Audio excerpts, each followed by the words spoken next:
Welcome back to the Comics Aficionados here on Think Critical YouTube. Your Saturday morning delight is back to talk about comic books and the pop cultures and all that kind of good stuff. We do have a very special guest this week. We have Mr. Mike Barron, one of the innovators on Punisher and Star Wars and other classic characters, doing his own thing now. How you doing, Mike? Doing good. Well, Never been busy. Well. Never been busier. Uh-oh. Oh. Did he just pull a boomer move and remove himself from the stream? Or he had a... I have no idea. I don't know. Blame He's the dog. basically disappeared. Mike I can't even vanished. add to him. That's fine. He had to go. He's so busy, guys. That's all I I've had never time been here out. I've been watching Mike Barron for years, and like he does that. He's just mysterious. He is I think Batman. He might just be. Wow. He just disappeared from the stream, but that's fine. We're still gonna have a good time.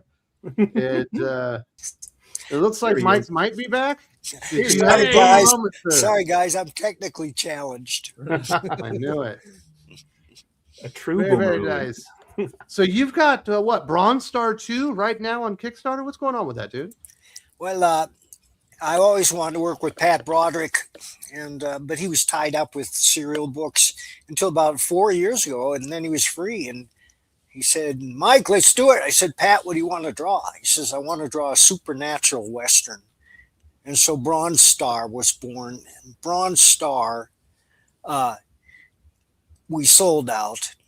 All you got to do is do a search engine for Bronze Star reviews. You'll see what the people thought of it. Bronze Star 2 is a continuation.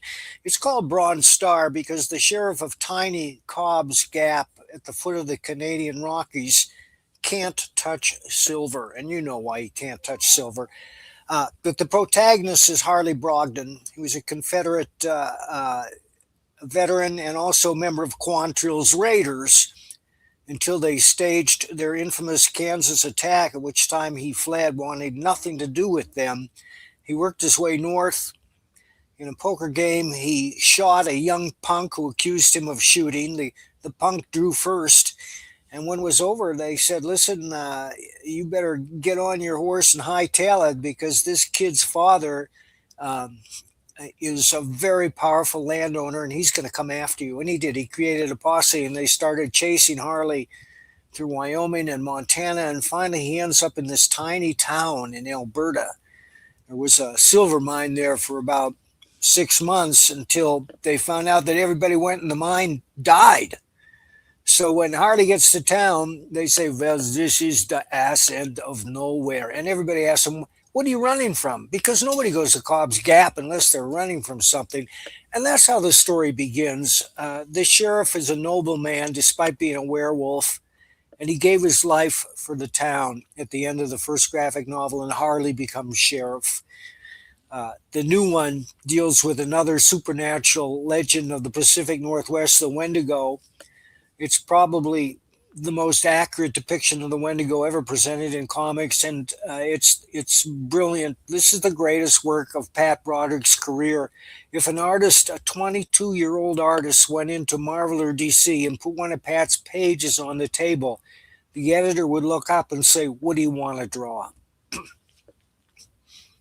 Very nice. Congratulations. It's fully funded. And how much longer do people have to back Bronze Star 2? 6 days. All right. So time is running out, and there is a link in the video description if Mr. Barron has sold you, and I don't know why he wouldn't have. It sounds like a very good book. I love Westerns, dude. Thank you, Wes. Man, what else we got going on here? Dylan, you're the big movie guy, right? Yeah. Did you go see The Sheep Detective, or did you see Mortal Kombat 2 this weekend? I saw Mortal Kombat 2. What's the word? It was fun. Unfortunately, though, the actress that plays Katana is horrific, and I don't know how she got the job. She's terrible, and she's like the main lead.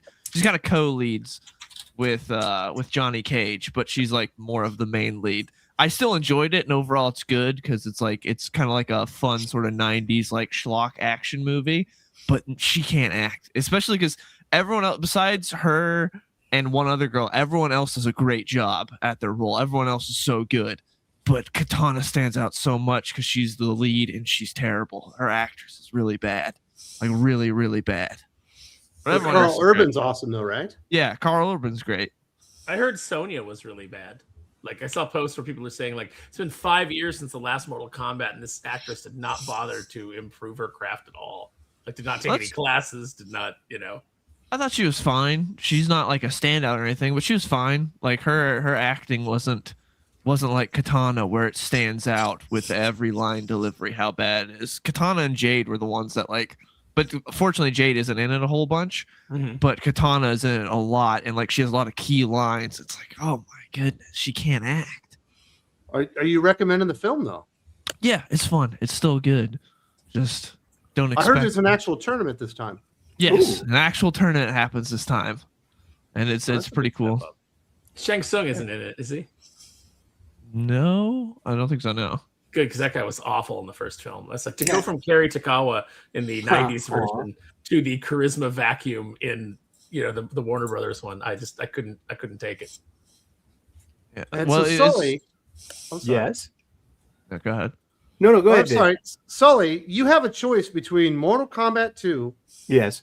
pretty fun, fighting movie, or The Sheep Detectives, great all ages thing that would definitely tickle your Jeff Belaine shark. And you're going to see The Devil Wears Prada. That's all my girlfriend. She loves that first movie. She made me watch it like 2 weeks ago. And listen, I'm unabashedly a big Anne Hathaway fan. Come on, we get to see her boobies in Brokeback Mountain. It makes that movie worthwhile. Come on, she's beautiful. She's talented. And I didn't mind Devil Wears Prada. Doesn't make me want to sit through Devil Wears Prada though. I was like, she wants to go. She's been looking forward to this. And I made her watch 2001: A Space Odyssey, and she literally held that against me. She was like, you made me watch Okay, that you know one what? movie. That's fair. That's fair. That's very fair. I'd make you go watch something fucking terrible too if you make me sit through 2001: A Space Odyssey. Actually, if you put 2001: A Space Odyssey and The Devil Wears Prada in front of me, which I've never seen, I'm picking The Devil's Wears Prada. Yeah, I'm going with that.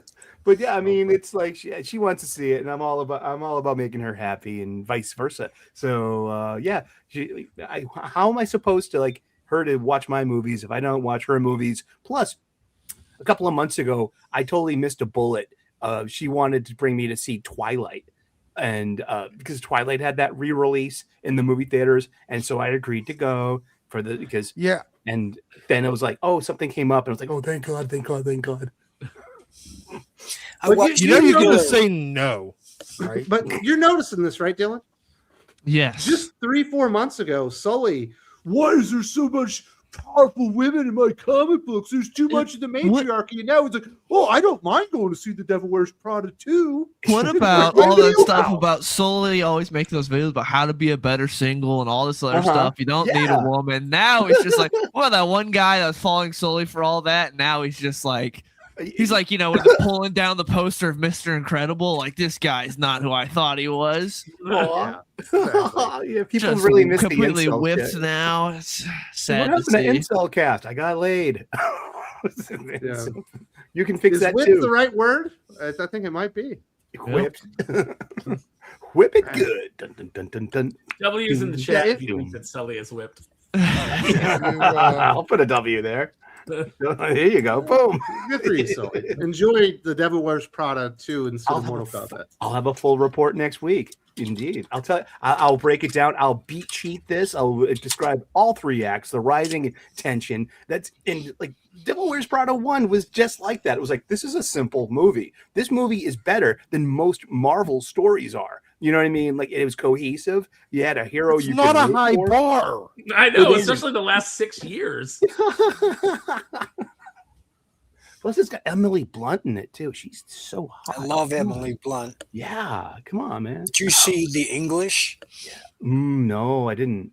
It's on Prime. You got to see it. It's a fresh Western, to say the least. The dialogue, I've never heard dialogue like that before. It's brutal. Uh-huh.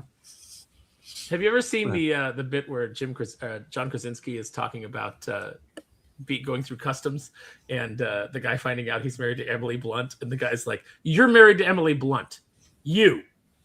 And then the guy's just like irritated and goes, "That stamp, here you go."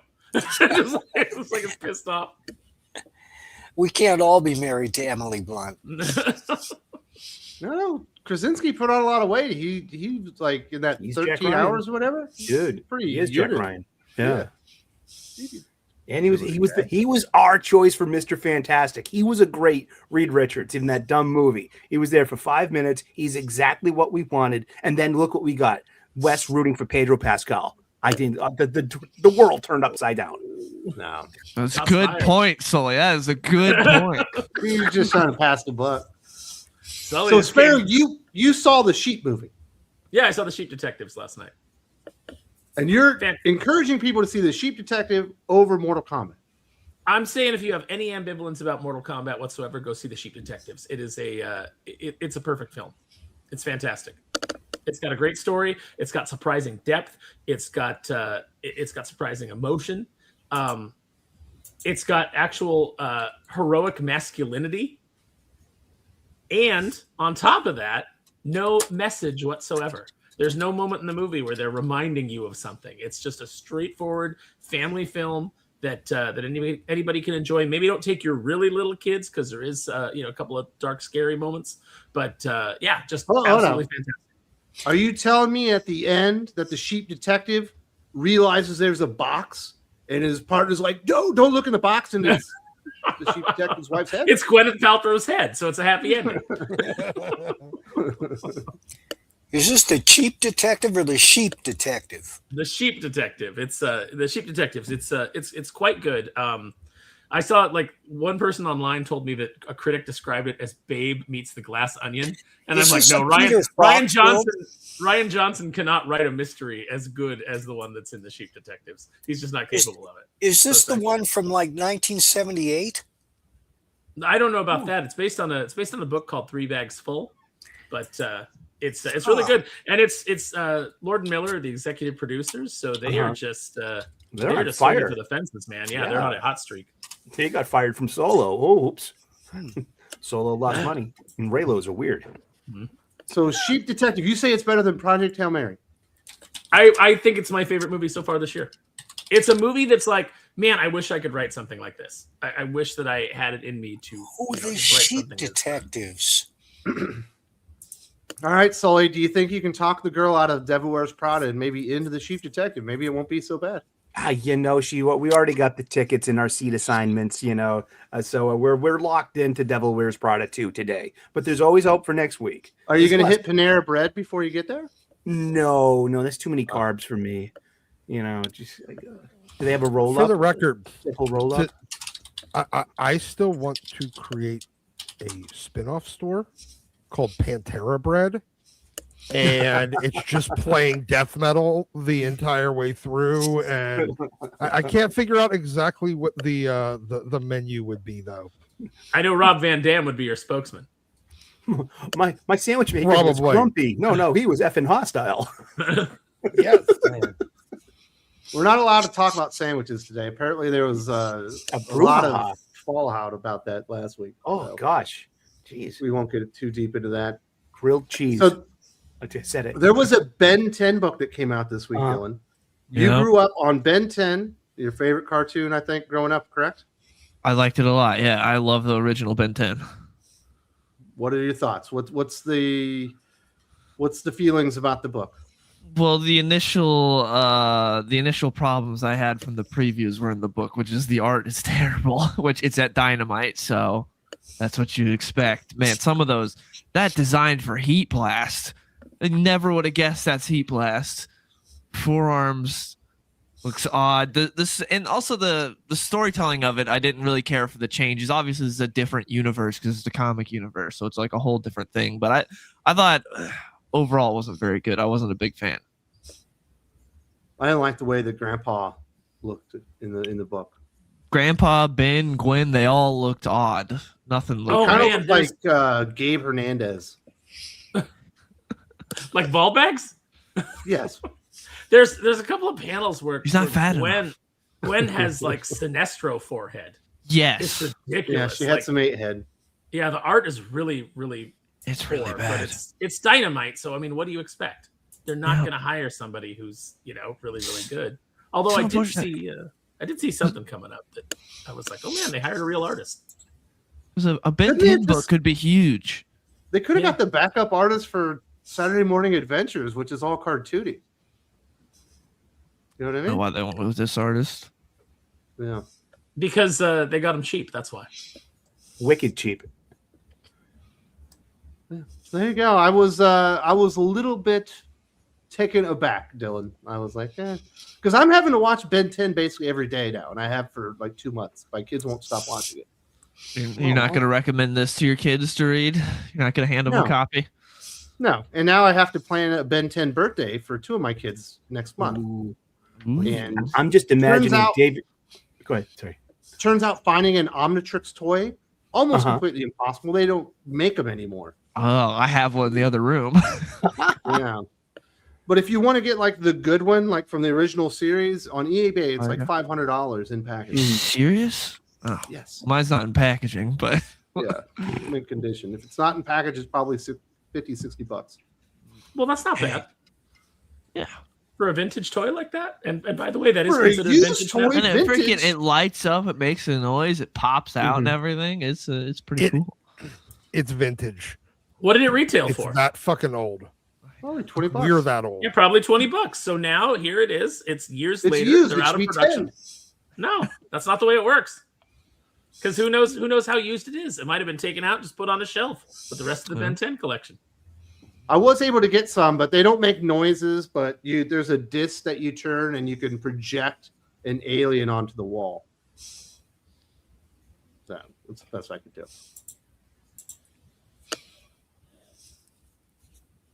Anything else going on in comic books this week, though? I'm only reading comics that are self-produced in the negative zone, which is what we call the non-commercial part, crowd-funded books.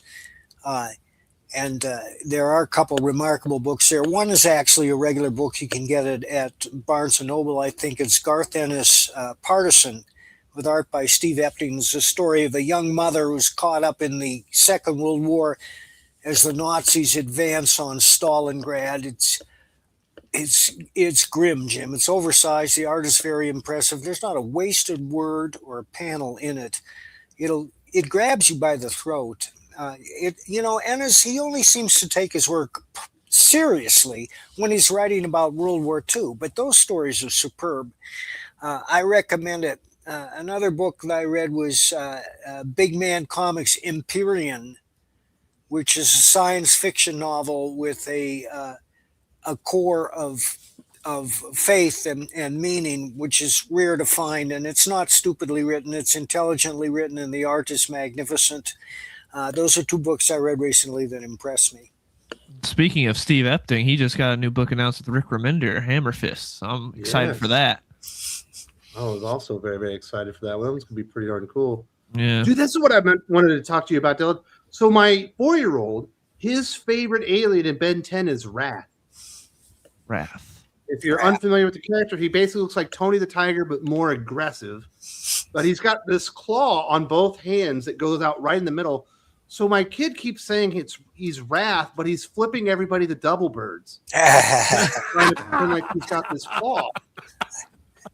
That's a Time good, to, nothing that's a wrong good with name that. for the character. Double Bird.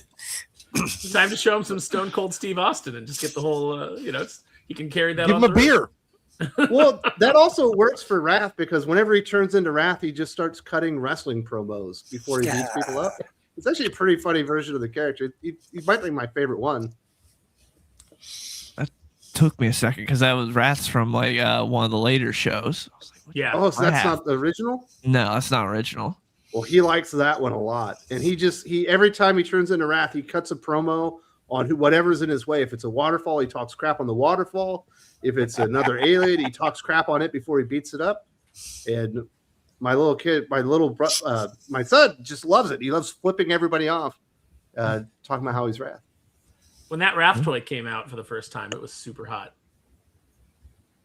Like so many of those Ben 10 toys at the time were huge. And they had a couple of different like versions of them, but they never had like that's what we need. And I think we talked about this on the either on here or on or on the podcast is Ben 10 needs a 6-inch scale figure line, like high end, good good $25 to $30 figures. Especially a lot of those early ones. The design on forearms is really cool. There's another lava one that it kind of shows up in this one. There's like Echo, I think might be another one that he just turns into a bunch of them. But yeah, they got some really good designs on that stuff. There's a customizer on Instagram that's making custom versions of each one out of like Marvel Legends figures and stuff, and he's doing like a really good job. And that's making me go like, man, I want these figures. I want someone to get that Gatorade, license. your 4-year-old already knows about the bird. No, he doesn't. He doesn't realize he's flipping everybody off as he's saying that he's red.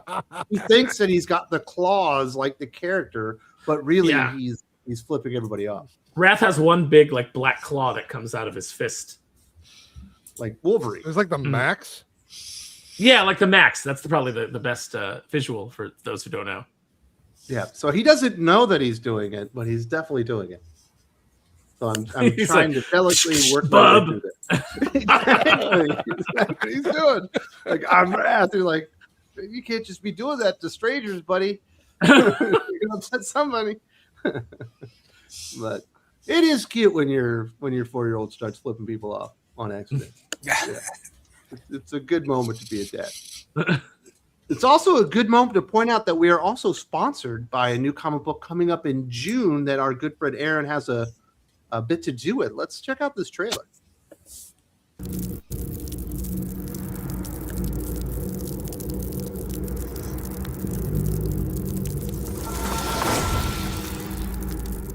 Previously, monsters became mankind's last line of defense, led by an ancient vampire, a fragile alliance built on distrust, a vigilante turned something darker, a cop fighting the beast within, a cursed priest bound to a demon, a child trapped in a monster's body.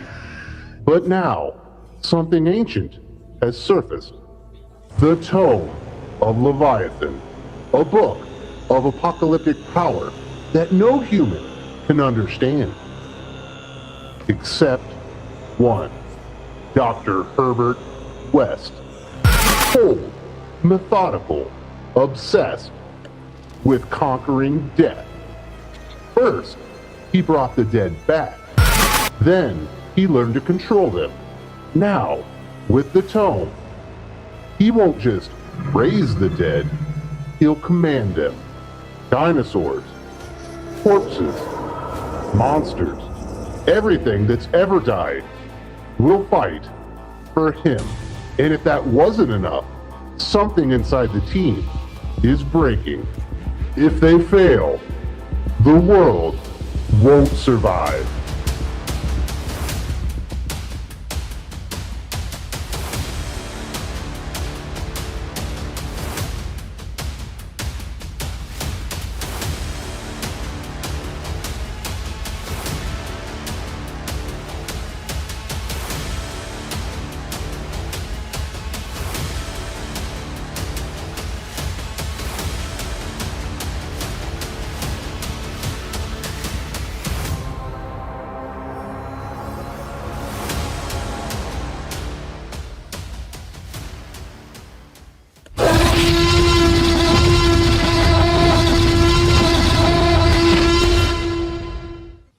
Man, that was too loud for me. Gee. Definitely was too loud. Too much dinosaur goodness. That's right. Sully can't handle the dinosaur Oh roars. no, it's too loud. I'm gonna dis. So Sparrow, on the very end of that trailer, there's an awesome image of that dinosaur with one of the heroes in front of it. There's an interesting story about that. You know, a little bit tragic, but I think something that people might want to know, right? Well, so that's the last cover work that that Vu Don did, and he unfortunately passed away. And so you know, we really miss him. We had like a lot of he's a really great artist, really exceptional person. We loved working with him, and we were looking forward to doing a lot more with him. But yeah, unfortunately, there was a tragic accident, and he and his family died. And you know, it's really bittersweet to see that cover because he's just such a good guy, and it really, you know, it's just one of those things where it's like you don't know how long you have with people. You don't, you know, tomorrow's promised to nobody. So you know, it's really kind of like a heartbreaking thing, but just what an amazing artist and what a good person. So there is a little bit of a story behind that one, which I think is pretty interesting. But we're getting close, Sparrow. Less than 3 weeks to go before this bad boy launches. Or no, I'm sorry, we got it in June. In June, yes. So yeah, I think that's about 3 weeks away. No, June 26th So is more like book is done, like all the Unholy Nightmares. Since the launch, this one is done. So we will be fulfilling very shortly after it is. It closes. So everybody, please go and sign up. It's really great. Drew is doing a great job. He and Aurelio, both. Aurelio brought the characters to him that he kind of wanted to use, and then Drew added a bunch of spices, and it's coming out really great. And I love the fact that Dr. Herbert West is in this. I'm a big Reanimator fan, so the fact that he is a public domain Cthulhu character, Lovecraft character is fantastic. Very, very cool. And we do have some questions from the people. Jack Live. So if we ever get a crossover DC Marvel Punisher versus Deathstroke book, would Mike Barron be willing to write it? Sure. I know it won't happen, but it would be a dream. No, Mike hates money. Mike hates good storytelling. What are you doing? Yeah. Why would he want? What does he have to offer? Come on. Yeah, sure. Man, you could already come up with a story for Deathstroke versus Punisher. That'd be a pretty good one. Yeah, I can. I'm not going to do it right now. But No, that stuff costs money. But I prefer to write characters that have some basis in reality.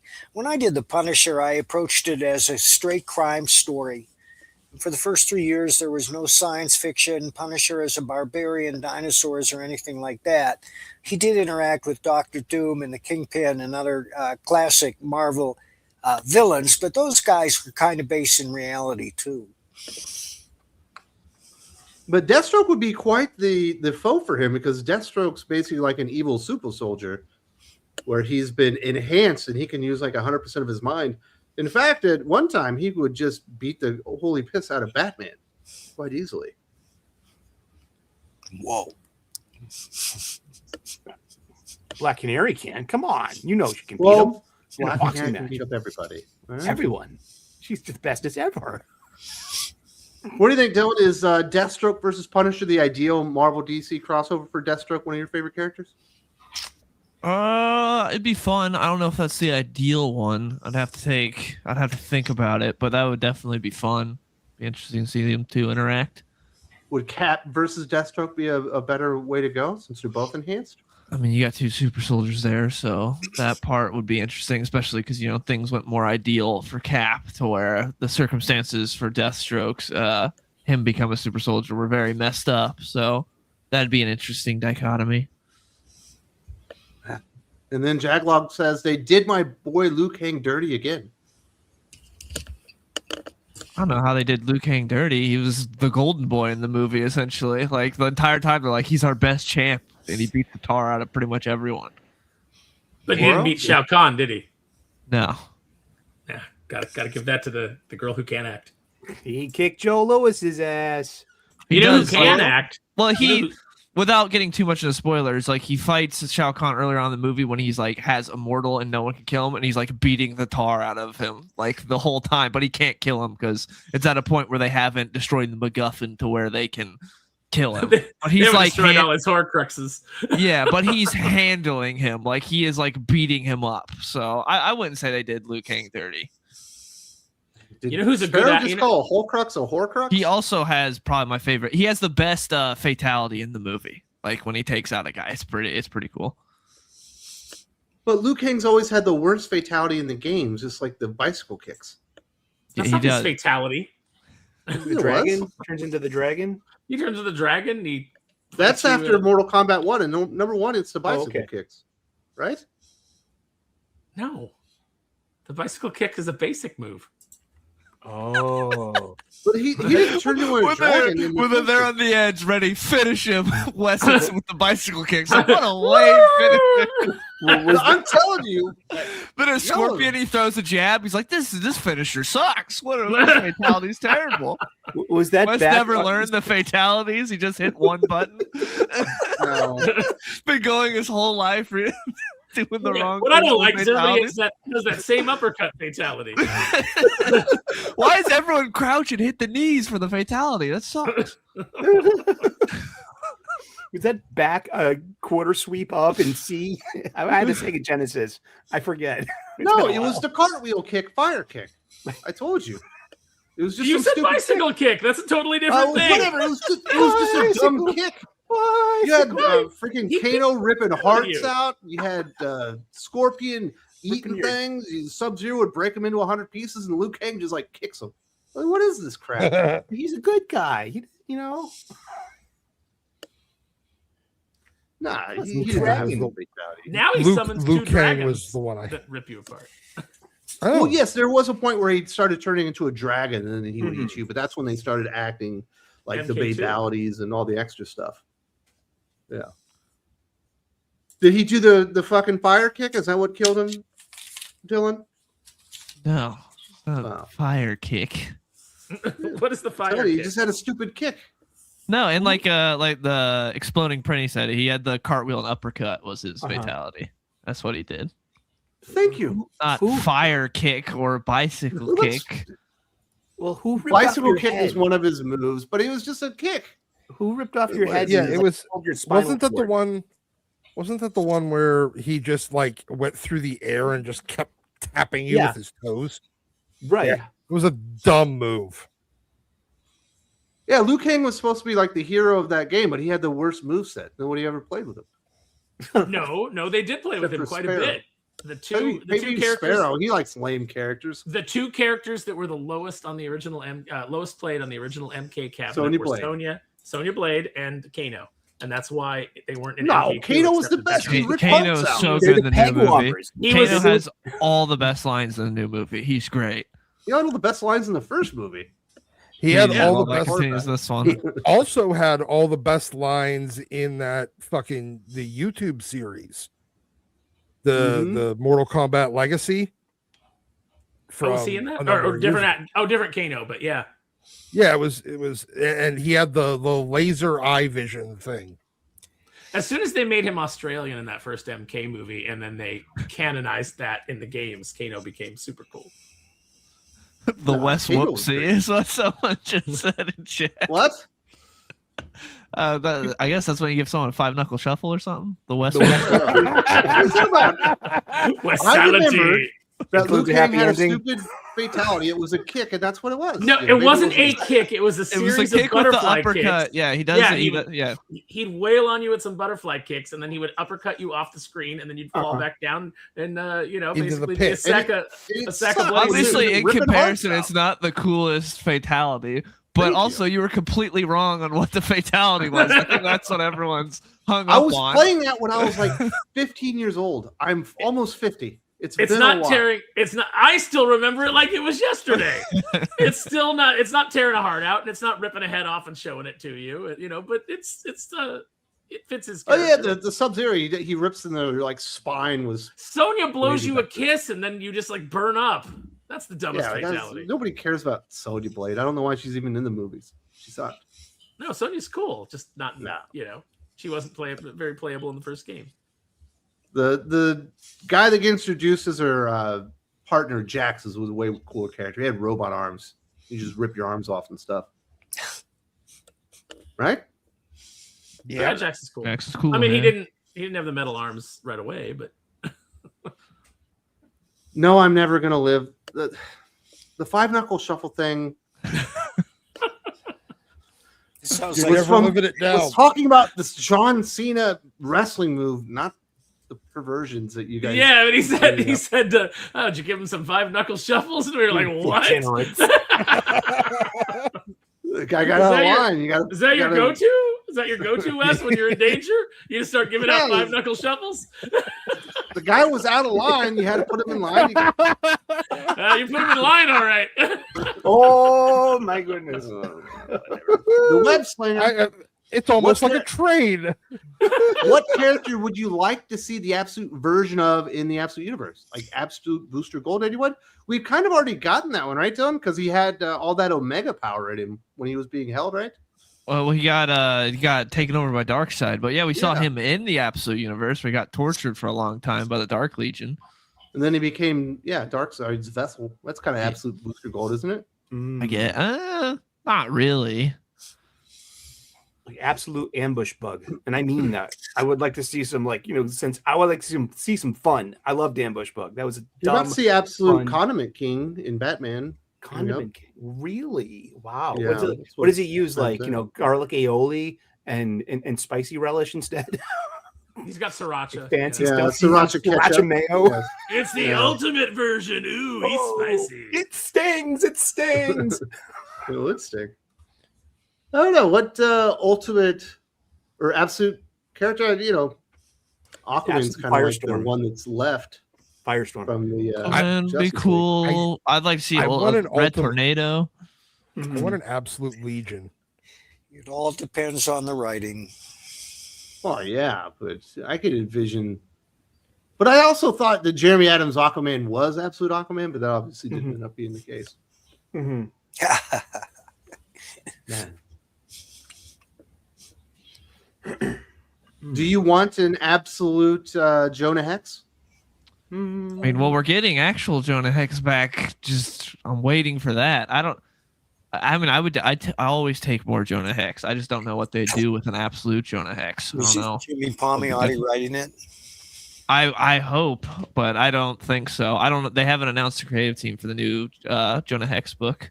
They just announced the book a while ago, and no creative team yet. I'll ask him. Maybe. Yeah, He'd that'd be my good. choice. Do we need an absolute Blue Beetle? Which Blue Jaime Beetle would Reyes? you go with, though? That's his name. It's got to be Jaime, right? Then he could be like just an enormous beetle man. He's kind of like Franz Kafka.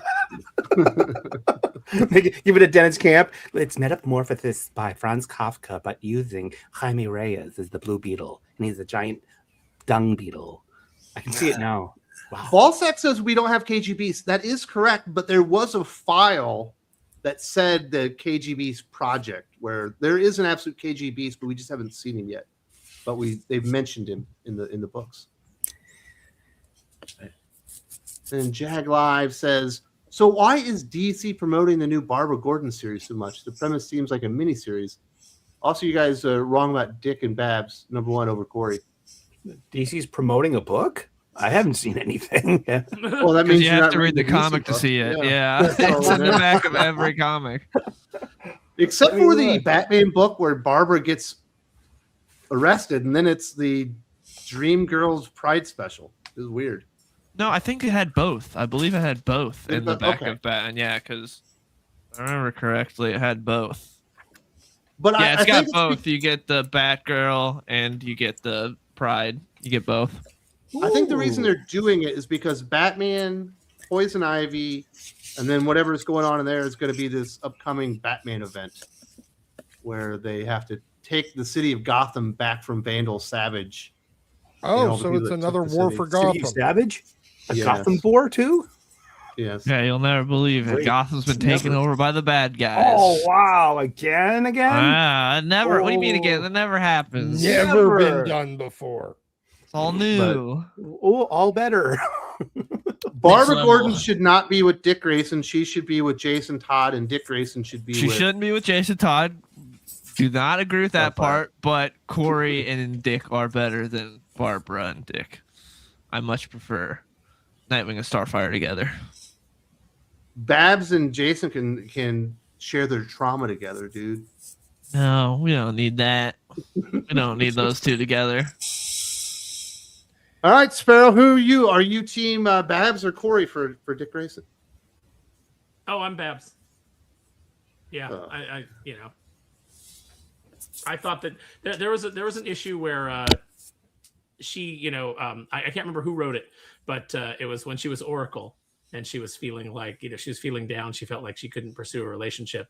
And Dick Grayson, great guy that he is, like took her up and swung around with her so she could get the feeling of being Batgirl again. And it was a really sweet issue, and I thought that it really kind of defined their romance as being, Corey's hot. Corey's the hot chick you date for a while, but Babs is the one you settle down with. The oracle tells you what's going to happen, and the anacle tells you what happened. Exactly. Interesting. What do you think, Sully? Who are you with, Babs or Corey? Team Corey, 100%. Exactly, dude. It's Remember not this even old close. one? Yes, indeed. Team Corey. Plus, I like their daughter in the Kingdom Come universe, the Nightstar. I thought you were gonna say I like their daughter and I'm not Starfire. And I was like, Keep memory officially- hold that. He's Why did compromised. No one remembered that until you just opened your mouth. Right? Oh my God! now I Oh got no, the think in problem my was mind. we all remember it. Green says that was Birds of Prey 8 by Chuck Dixon. Oh, there you go. Chuck Dixon. No wonder it was good. My No wonder it stuck with me. Chuck can't be right on everything. Nerd says, I'm sorry, Wes. I just now saw the email. Hope my submissions did not stray too far from over too derivative. Oh, no worries, mate. I'm going to get back to you tomorrow. I have a bunch of correspondence I need to get to, and we're having a good time, and all that stuff was all good. Then he says, what's up? Mm-hmm. Go ahead. I was just going to say, I wanted to respond to your Chuck Dixon can't be right about everything by just telling you it's canon. Okay, Tom Taylor. Let me go put on my Newsies cap.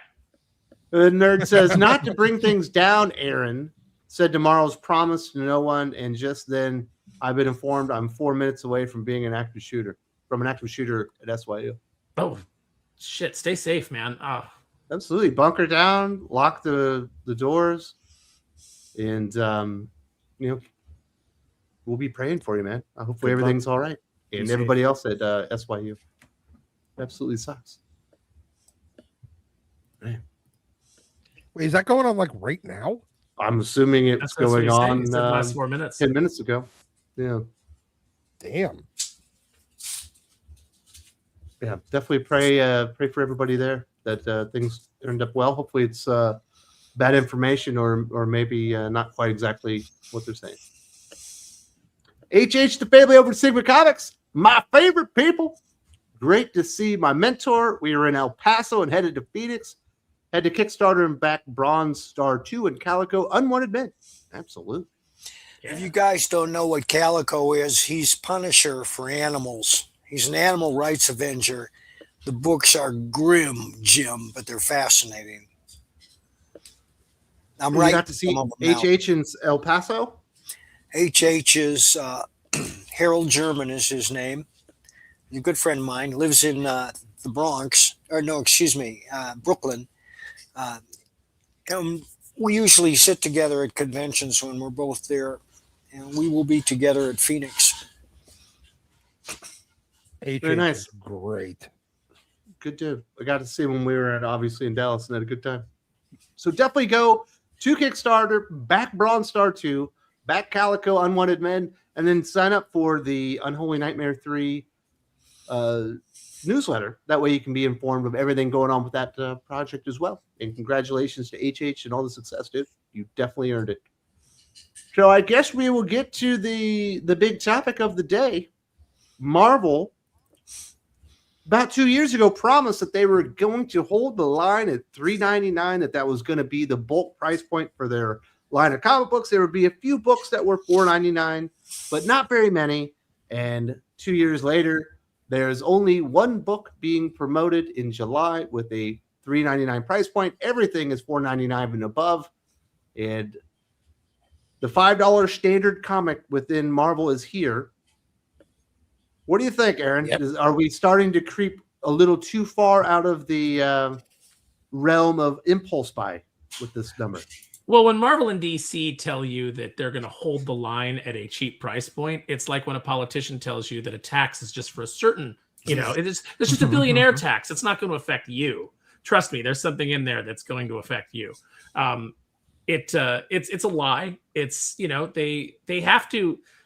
unfortunately, they have to increase the price point. They have to try to squeeze the last remaining readers out of more and more money because they're losing readership. And rather than putting in the effort to make their books better, hiring more talented writers, getting better stories out there, they are just continuing down the path of, cheap writers, because instead of just focusing on a core, say 20 books that are really, really good, they're going to give you over 70 in a month that are really, really bad to mediocre.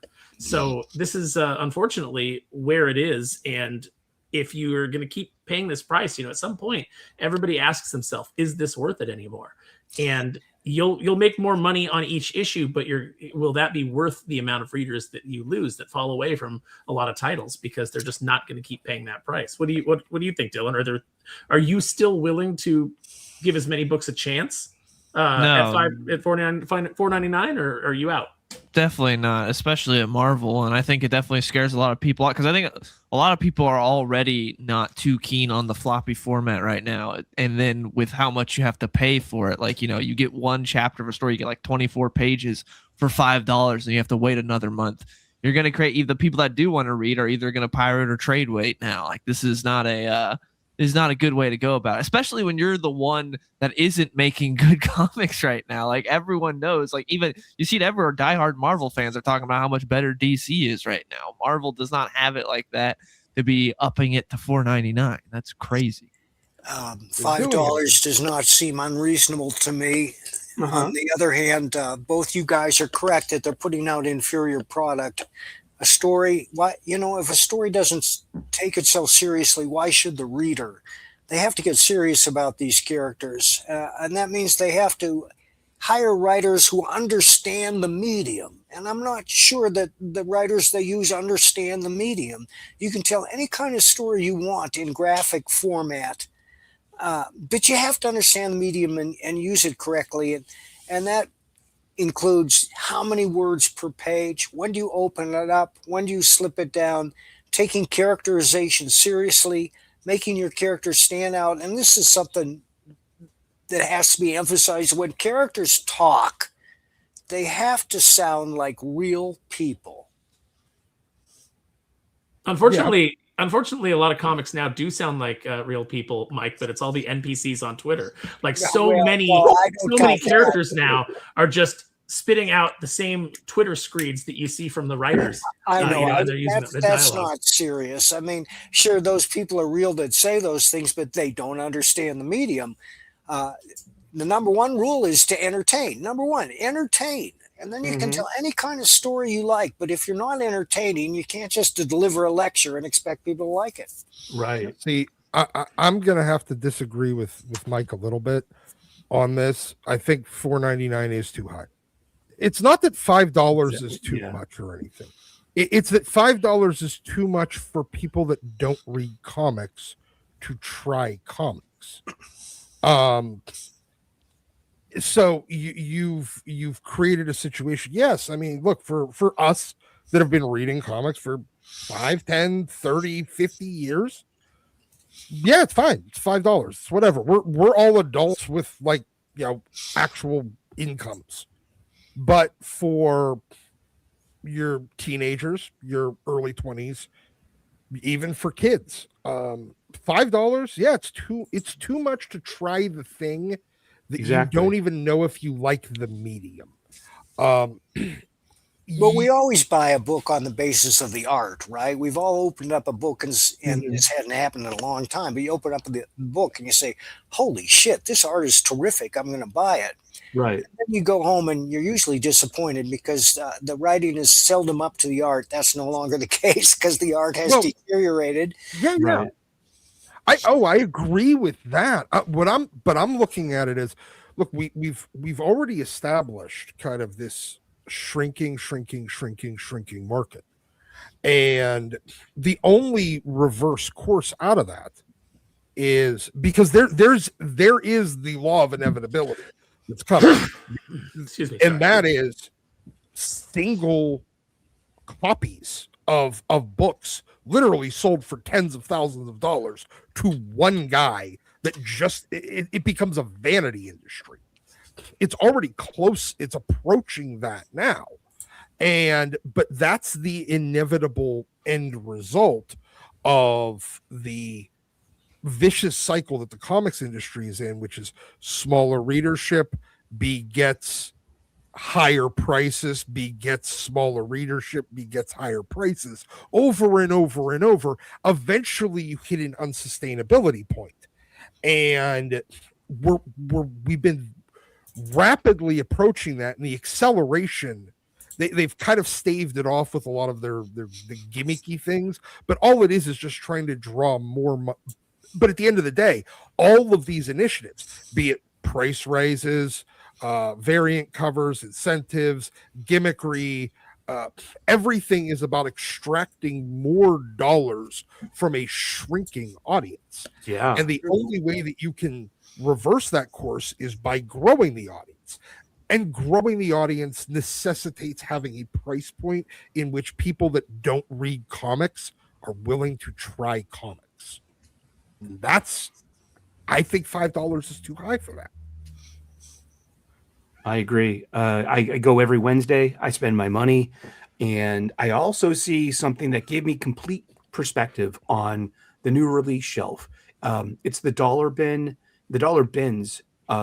And there's a certain section of the dollar bins. They're just my store is just trying to get rid of inventory. So I'm seeing like 6 to 8 month old books in the dollar bins. And it's like in the beginning of the dollar bin, everything else is like Bronze Age Archie stuff, whatever you want.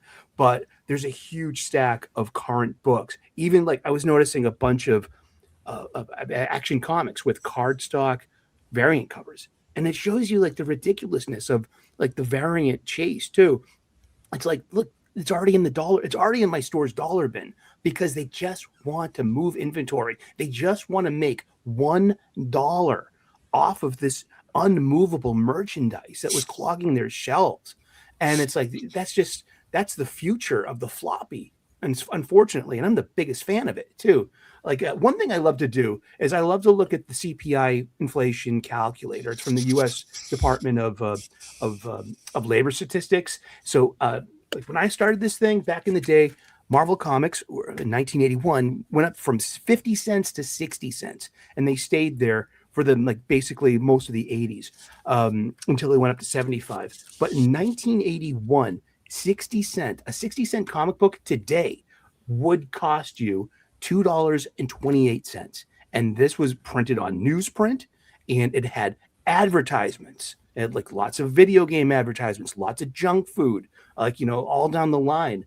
But shouldn't a comic book, still be around that? Wouldn't $2.99 be a better price for a floppy, for a monthly floppy? No variant cover, no bells or whistles, but it's like, what are we paying for? And to whom? Lecturers, bad art, you know what I mean? Stories that don't matter.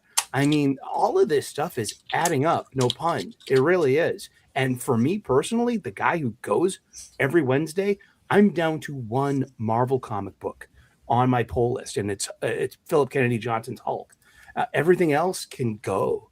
Seriously, I can't really afford to be spending my money on taking risks, and I want to read new stuff. I'd like to be interested in like, oh, this leapt off the shelf at me. Actually, this happened this week. I got Ordained issue number 2. It's a third printing from Bad Idea.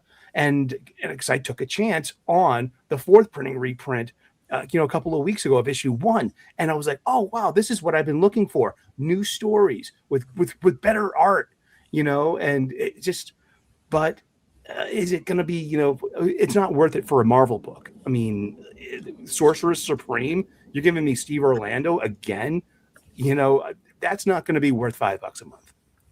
No. And how many times that has Steve Orlando had and failed? And they just keep relaunching with him again. It's like he's already proven that people aren't interested. Whether you think the book is good or not enough people are interested in it. Not enough people think enough of him as a writer to seek him out and to pick up his book. So you're just throwing good money after bad. It's, or bad money after bad even. I was at Graham Crackers this week, and they've got a bunch, every day they have a bunch of dollar books set out front. And I went through 5 boxes of dollar books. That should be an easy purchase for me. I should be walking out with a stack, because I was like, oh man, I'll spend like $50 on dollar books. Do you know how many dollar books I bought? 2. I guessed it. What'd you get? Yeah. I got an issue of Backlash from Image because I was like, you know what? I own this. It's in a bag and board, but I'll have a nice beat up reader copy to beat up, or so I can look at Brett Booth art. And then I got a copy of. There was a video game called City of Heroes, not City of Heroes, Freedom Force, and apparently they made a comic and it had Tom Scioli artwork in it, so I grabbed that. Very nice.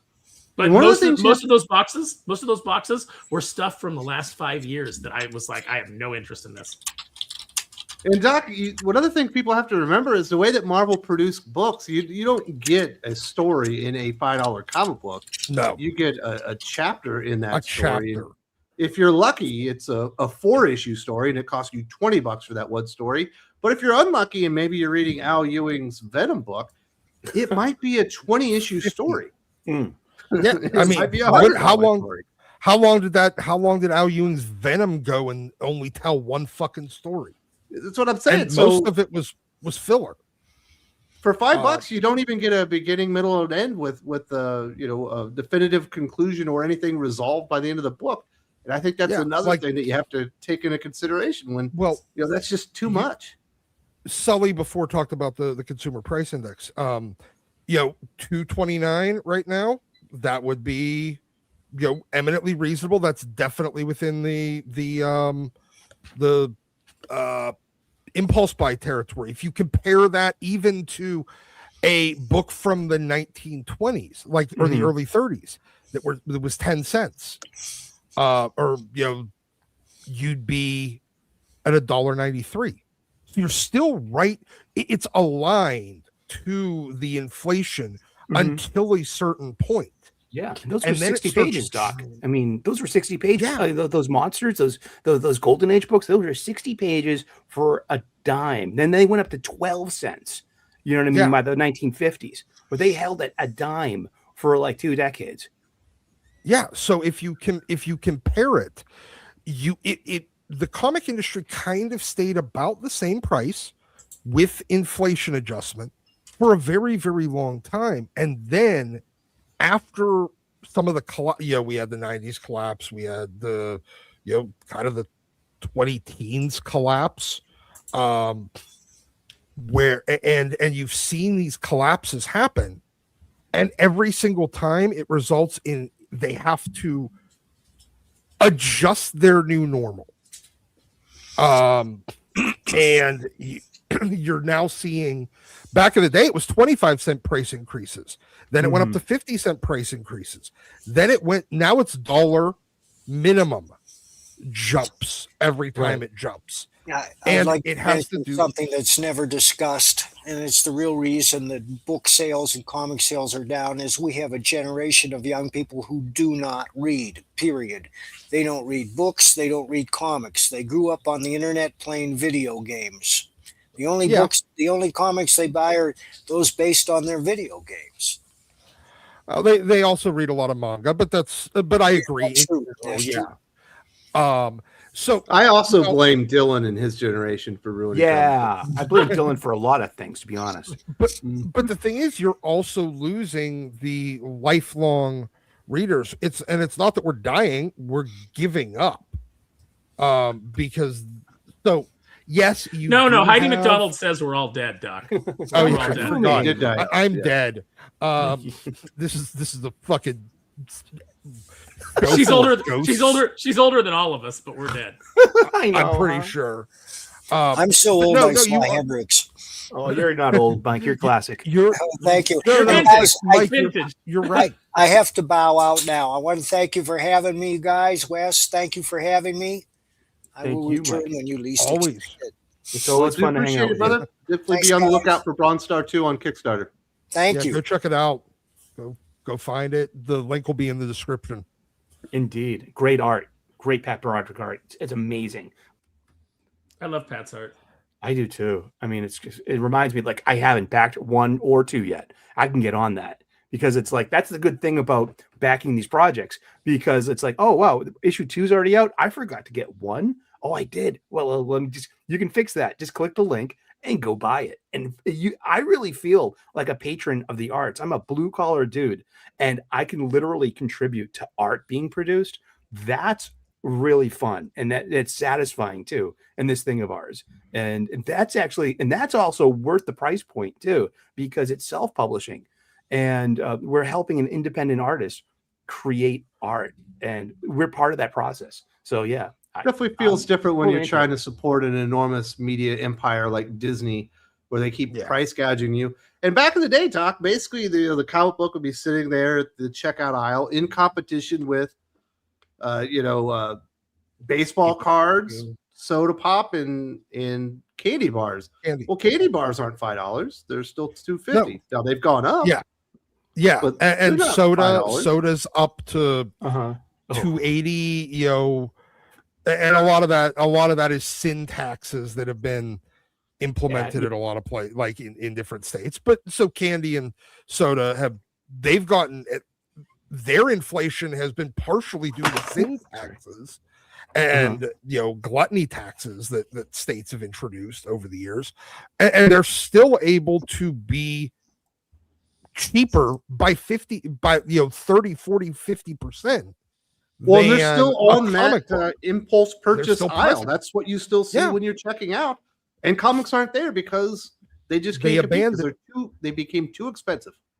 They became too expensive, and the quality diminished to the point where when kids would flip through them, they didn't get interested anymore.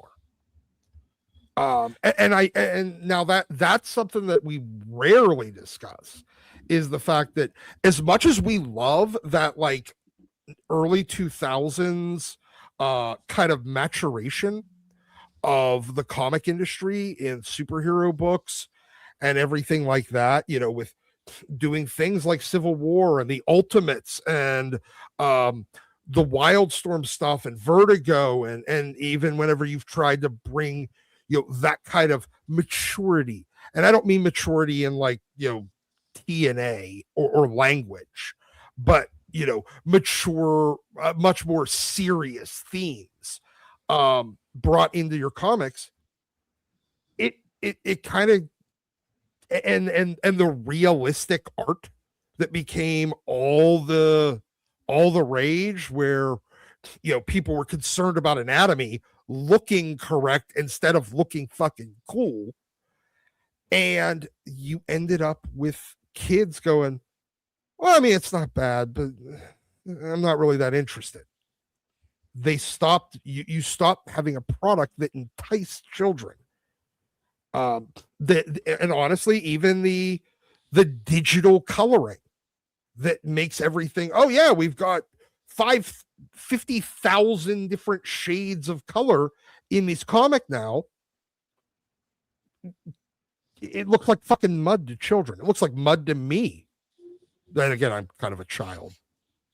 What do you think, Dylan? Isn't this a weird time for Marvel to be raising their prices when they're basically getting stomped by DC Comics? And certainly DC is doing that on the back of a line of $5 books in Absolute, but you go to the rest of their line, a lot of their books, at least half of them, are $4, basically in the price point that Marvel said they were going to stick to. But now they expect you to pay $5 for all the crap that nobody wanted to buy in the first place. Isn't this just going to make them have to go to $6 even faster? That's what it seems like. It doesn't seem like the opportune time for them to jump to $5 when they've got like 2 good books right now. And one of those good books is 3 issues in. So it doesn't make a whole lot of sense to switch to $5 now when you don't have a whole lot of readership and you're losing it. And everyone, even diehard Marvel people, are talking about how terrible it is right now. It doesn't make any sense to be switching to $5 now. It just seems like some idiot there's like, this is how we can recoup our losses by just charging more because that works. That won't drive people away. I think that's exactly what they're doing. They're looking at it as the loss of readership is an unsolvable problem. The let's just get more money out of the remaining audience is the only solution. Yep. Well, yeah, is a because they still solvable have to go up to solution. Disney and show them the books and be like, hey, look, this is what we forecasted. This is what we hit. They weren't going to hit it. Got to raise the prices. It's basically being run by accounting at this point. It's an old George other, Carlin joke. That's the other thing that we don't talk about all that much is, but part of the reason that comics have not kept pace with inflation and have outpaced it is because they are part of a big corporation that they continually have to justify their existence to. So, when you have shareholders, you have to have those meetings where you're proving that you're making money, And remember, Disney is a company that in the past has been famous for shutting down divisions that were profitable because they weren't profitable enough. The moment that Disney looks at the books and they're pouring more money into Marvel than they feel the return justifies, that's when you're going to see Marvel shut down.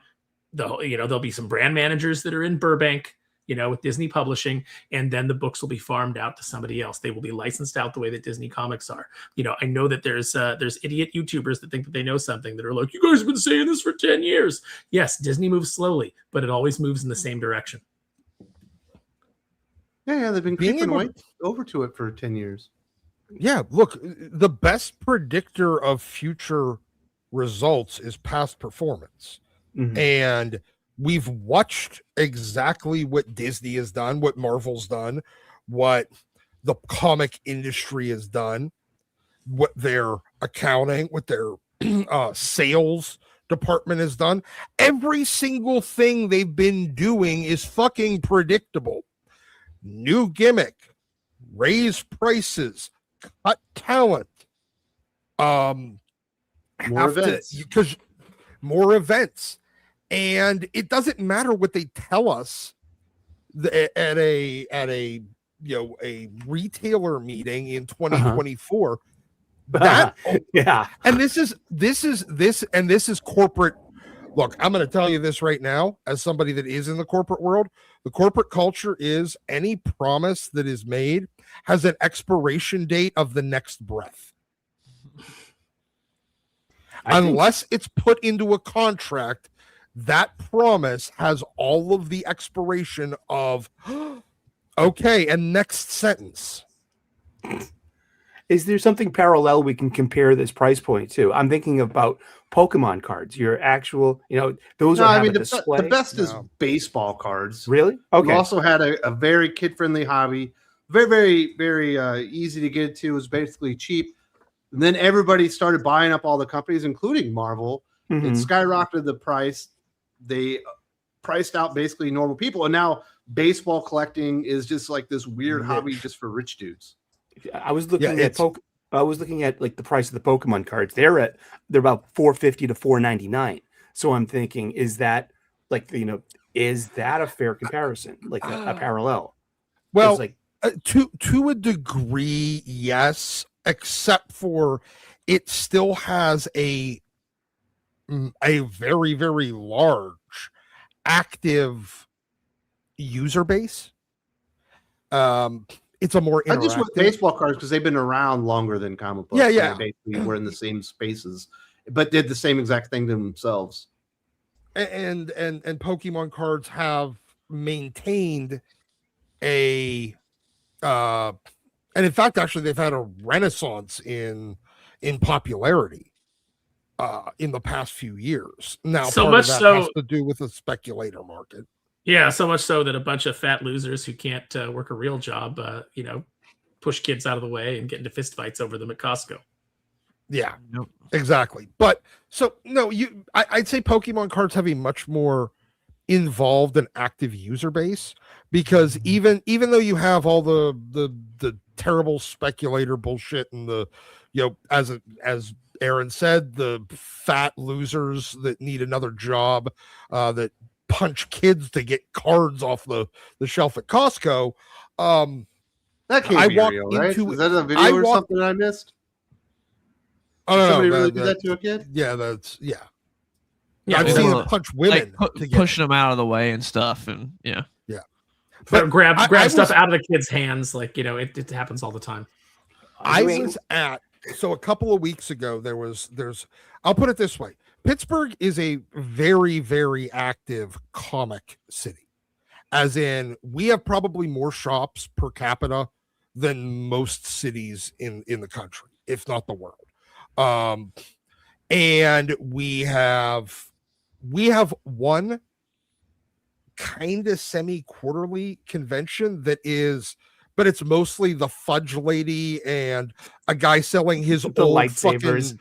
fucking the lightsaber guy, the knife guy, the fudge lady, the people trying to sell me gutters, and 55 guys that are trying to sell me their 1980s fucking Happy Meal toys. We have that where comics is like 8 tables, and we have one annual comic convention in this town that is not super big. At the same time, there is a monthly card show that travels around just the metro area. And so like 10 miles within 10 miles, there's going to be one at least once a month. And you could barely walk through it, and it's just a card show. I was You'll at never- it a couple of You'll never get me So- to speak ill of the fudge lady. I'm always delighted. Oh, I see love I love the fudge lady. I love the fudge lady, but and she definitely found her target audience. You're walking around that show. You're gonna need some fudge. You're gonna need a sugar rush. Exactly.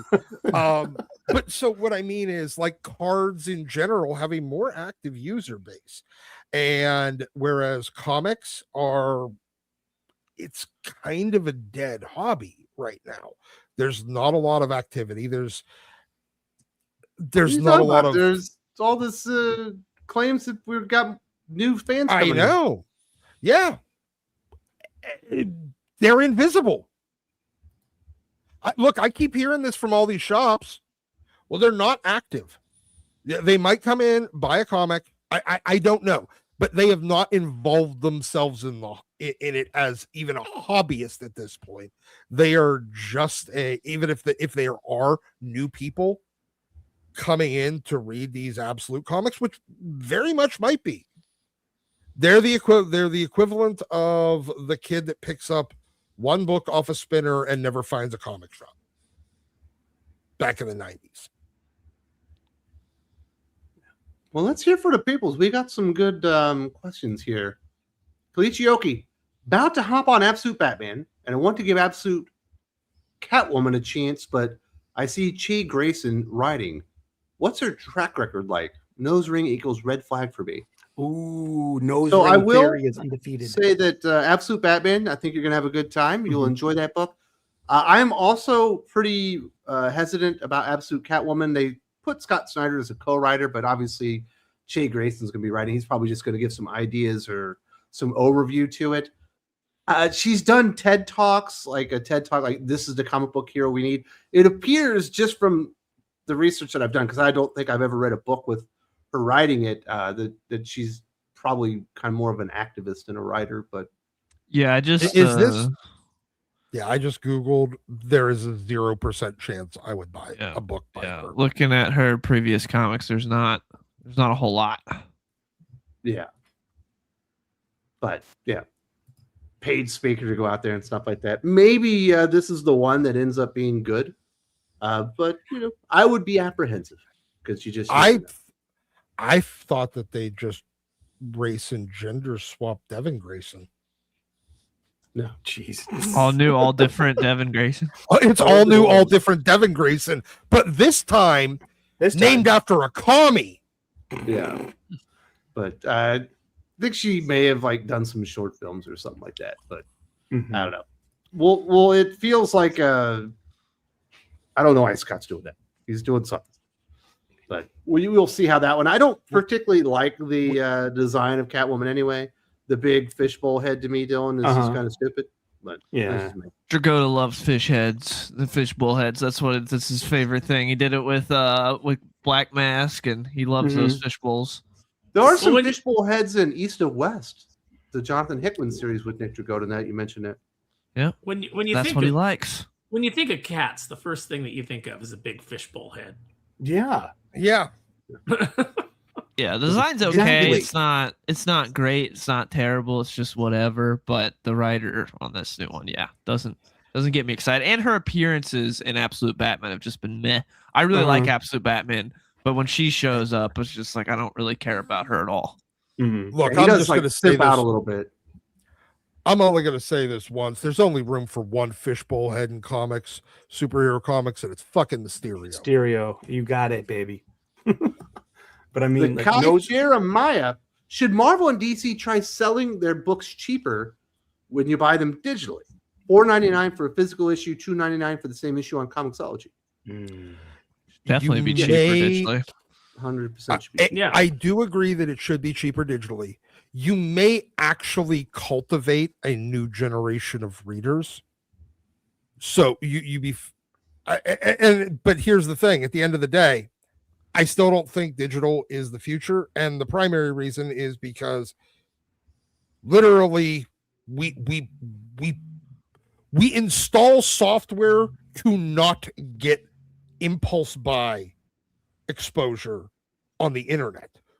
We can't do that in the real world. And that's I don't know. The Japanese market is substantially larger than the American comic book market. The Japanese and a majority of their sales are digital. For the 1,000th time, the Japanese market has a cultural acceptance of comic books or sequential art storytelling that America simply does not have. It is part and parcel to their entire culture. Yeah. But what I'm saying is they've got a bigger market, and my point. Digital works. My point is though, you don't need to cross the biggest hurdle, which is letting people know that sequential storytelling fucking exists. I think people know that Japan doesn't have to do that. It's literally, they might as well be born with that knowledge. But I don't think that selling books, single issues digitally, is effective. I think it does have to be like a subscription model. So I think you should just get all the new books for a specific price on whatever app they're using. I know Marvel and DC have separate apps. They should come together and make a single app that everybody is using. And I think that would be it would probably help out the popularity and probably be a good idea. But there is no digital strategy within Marvel and DC, but the idea that you should pay the same price for digital and physical comic books is ridiculous. It's ridiculous. You don't get anything out of it. You know what I mean? Reductive. It's stupid. It's for the retailers that are scared. Yeah, but remember, and they're going to look at it. The only thing to keep in mind is they're going to look at the video game industry and be like, yeah, physical game's the exact same price as a digital game. We're not changing it. And they don't get anything either. Because it's the exact same situation. It's an indefinite lease. It's not the same situation. Not ownership. There's a collectability with comic books.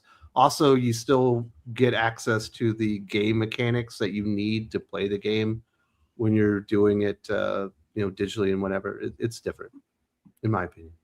I don't know. I think that the lower price point is a good loss leader. It's not even a loss leader because you're just making money, on something that you've already produced. So what it does is, I think Doc's right in that it will cultivate. It's the best chance that you have of actually reaching a new generation of readers, of getting them invested. And then once they like something enough, hopefully that turns around into them wanting to own physical copies of it.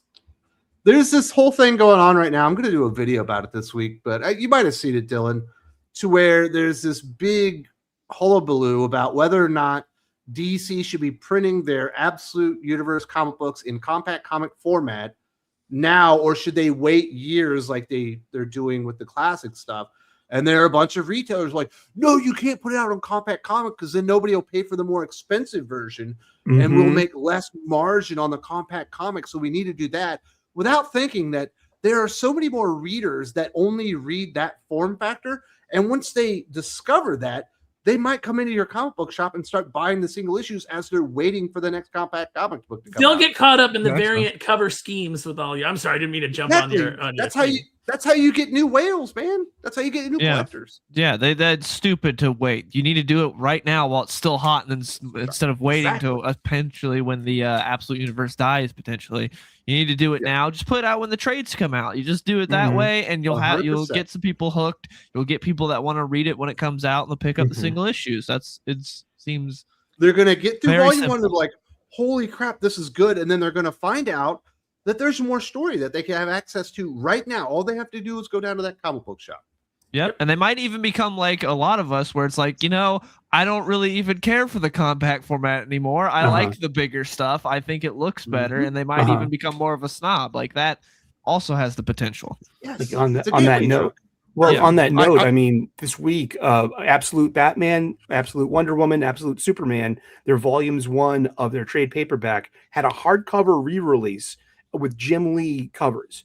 I mean, I think they're about maybe $30 each, and I didn't even look at the price point. I'm sorry. I saw them on the top shelf though, on the new release shelf, and also at my local comic book shop, they have a dedicated Absolute shelf, and I check it out every once in a while, and it's kind of like backlogged with, especially in the past several weeks, DC has republished like issues 1 through 10 of Batman, Superman, and Wonder Woman, and just like kind of flooded the shelves with reprints of like issues 1 through 10, and it's like they're not moving, and they're just cluttering space. So, I mean, I think I'm on the side of the camp. Stay away from the compact edition sounds great, and it probably would sell, but it's going to make a logjam trying to move that pre-existing stuff that's already on your shelf, and then you get these hardcovers. Well, don't order so much of the, maybe invest in readers, and maybe invest in building readers who then will buy more books, and you'll start selling in volume as opposed to them just coming in and buying one Absolute book off the shelf each month because that's all they've gotten hooked into. Give people options to get addicted to comic books. I think that is the better strategy. And maybe stop trying to sell them the exact same fucking product 5 different times. You don't need a re-release with a hardcover and a Jim Lee cover. No, you don't. Look, I'm sorry. You didn't need to do that. The publishers are also clogging the shelf. Yeah, but if you want somebody to buy it, you put it out in the compact complex format. They fall in love. They realize there's these other versions. Like, you know what? I want the fucking luxury version. I like the compact comic. I'll put it in my comic book or put it in my back pocket. But I want the one, that's the higher end because it's in my collection permanently. That's how you get. I 100%. No. I 100% agree with that. You need, because here's the thing. I mean, Dylan said, you strike while the iron is hot. Not until years later. The Absolute universe, regardless of how hot it is right now, has an expiration date. We just don't know when that date is. And it will expire. It might be 5 years. It might be 10 years. It might be another 6 months. We don't know when this is. It will never replace the DC universe. But you can create new readers with it now, not at the tail end when the fucking when the fire's burning out and the heat has all somebody worn seems off. like, I heard about this years ago. I heard it was good. Should I get it now? Strike while the iron is cold. That's the rule, right? That's the That's the Marvel method. That is the Marvel method. But that is 100%. That is 100% what the fucking retailers are asking for. And look, I've lost a lot of respect for them because it's all of the me. It has 0%. They have, and look, I understand they're in an industry right now that has basically been circling the fucking drain for the last decade. And so they need any little thing they can get that they're the only place you can get it. Some sort of exclusivity to them. They need that to try to stay afloat week to week. They're not really thinking so much about 5 years down the line, but they goddamn should start, or else there is 0% chance they will be. And striking while the iron is hot with having these compact comics available to buy in fucking Target for people that don't read comics is probably really smart, so that 5 years from now, those same people are in your shop buying the 8 different fucking covers of whatever bullshit you're trying to sell them. You know what? You know would what make else a- would be nice for me as someone who is buying floppies and putting them in bags and boards still? What would be nice for me is a nice, cheap collection that I could just have on a bookshelf. So when I want to read it, I don't have to go into my comic box, flip through, take out the issue, open up the bag and board, try to get the comic out without catching it on the tape, trying to read it in a way that doesn't damage it, and then putting it back with all the same challenges. It'd be nice just to grab that compact off the shelf and to check it out. So again, you're selling me the same thing over and over again, but at least this time you're selling it to me in different formats. You're not just throwing a new cover on it And for a different saying, buy it utility. again. Yeah. I think a good idea for a compact. If you want to put Absolute into a compact, I would put all the issues number 1 and the all-in special. Start off with the all-in special. Have all the issue number 1s: Green Lantern, Flash, and Martian Manhunter, and then go with that. There's your gateway at an affordable price to people that are interested. You could do that's like what they did with the GI Joe stuff. They took the Skybound GI Joe stuff. They took like the Duke and like GI Joe and put it all in one. You could do something like that to get a little sampler.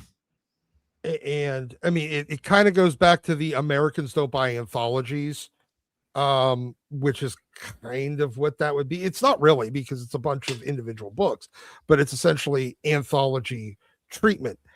I understand both arguments. I think you should, and I don't think you should do an absolute both talkathon with the issues that are coming out in that month. Every month for Absolute probably would work. Actually, it would work better than your standard anthology. But the question is, so you end up with readers that are like, I only want the Batman story, or I only want the Absolute Wonder Woman story. Now those people are like, I'm not buying. Just go get the Batman then, or wait. That's your choice. Yeah. Well, then you have to buy the singles. Yeah, great. And they're looking at that as a bad value proposition too. Yeah, so you got all kinds of different readers out there and different ways to attack it, but just leaving it alone is not the answer, in my opinion. Omega Man, it's not reader focused. They should be printing on cheaper paper, pushing digital, and incentivizing casual purchases. This is only going to continue the slow death of American superhero comics. That's interesting. I remember listening to Mark Miller, a friend of our show here. Mark Miller was talking on one of his Miller Times about 2 years ago about self-publishing one of his books, and he was like, after the pandemic, it doesn't matter about the price of the glossy stock versus newsprint stock. All the paper stock prices skyrocketed. I think he said it was like 72%. So it's like negligible now, the price difference between newsprint and glossy stock. And so how's that changed and come back towards normal? Is that adjusted back? Exactly. How was Alterna able to sell books for $1.50 and $2 then? Oh, okay. Because they're on newsprint. I think it did come back. It did come back down. Mm-hmm. I personally don't like the glossy stock. I think it looks like shit. You're reading with the light on, it glares, and I'd rather just have, if not just newsprint, but that good textured paper where you can actually feel it in your hands.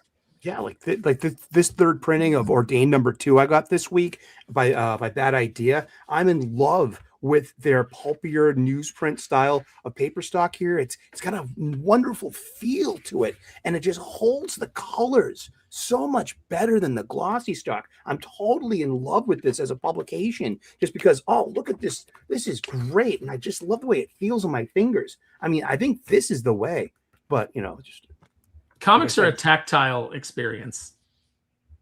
That's part of the appeal. I think it was Stan Lee who said at a convention once, someone asked him about digital, and he said, to him comic books were like boobs. He doesn't mind seeing one on a screen, but he'd much rather have one in his hand. Yeah, it's good words to live by.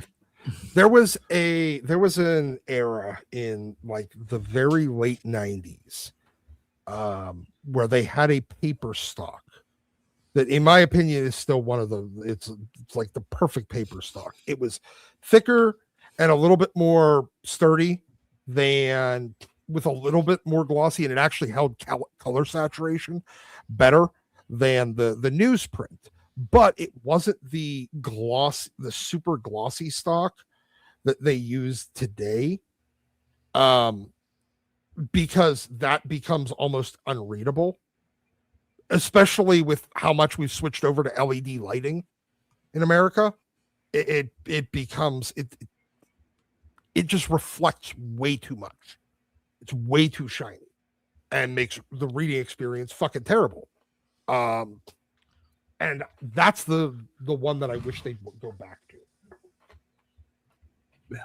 But yeah, they definitely need to attack this stuff and get prices down and invite new people in, or things will not get better. Federico, what is the percentage of Marvel going license for, you think? I think 75%.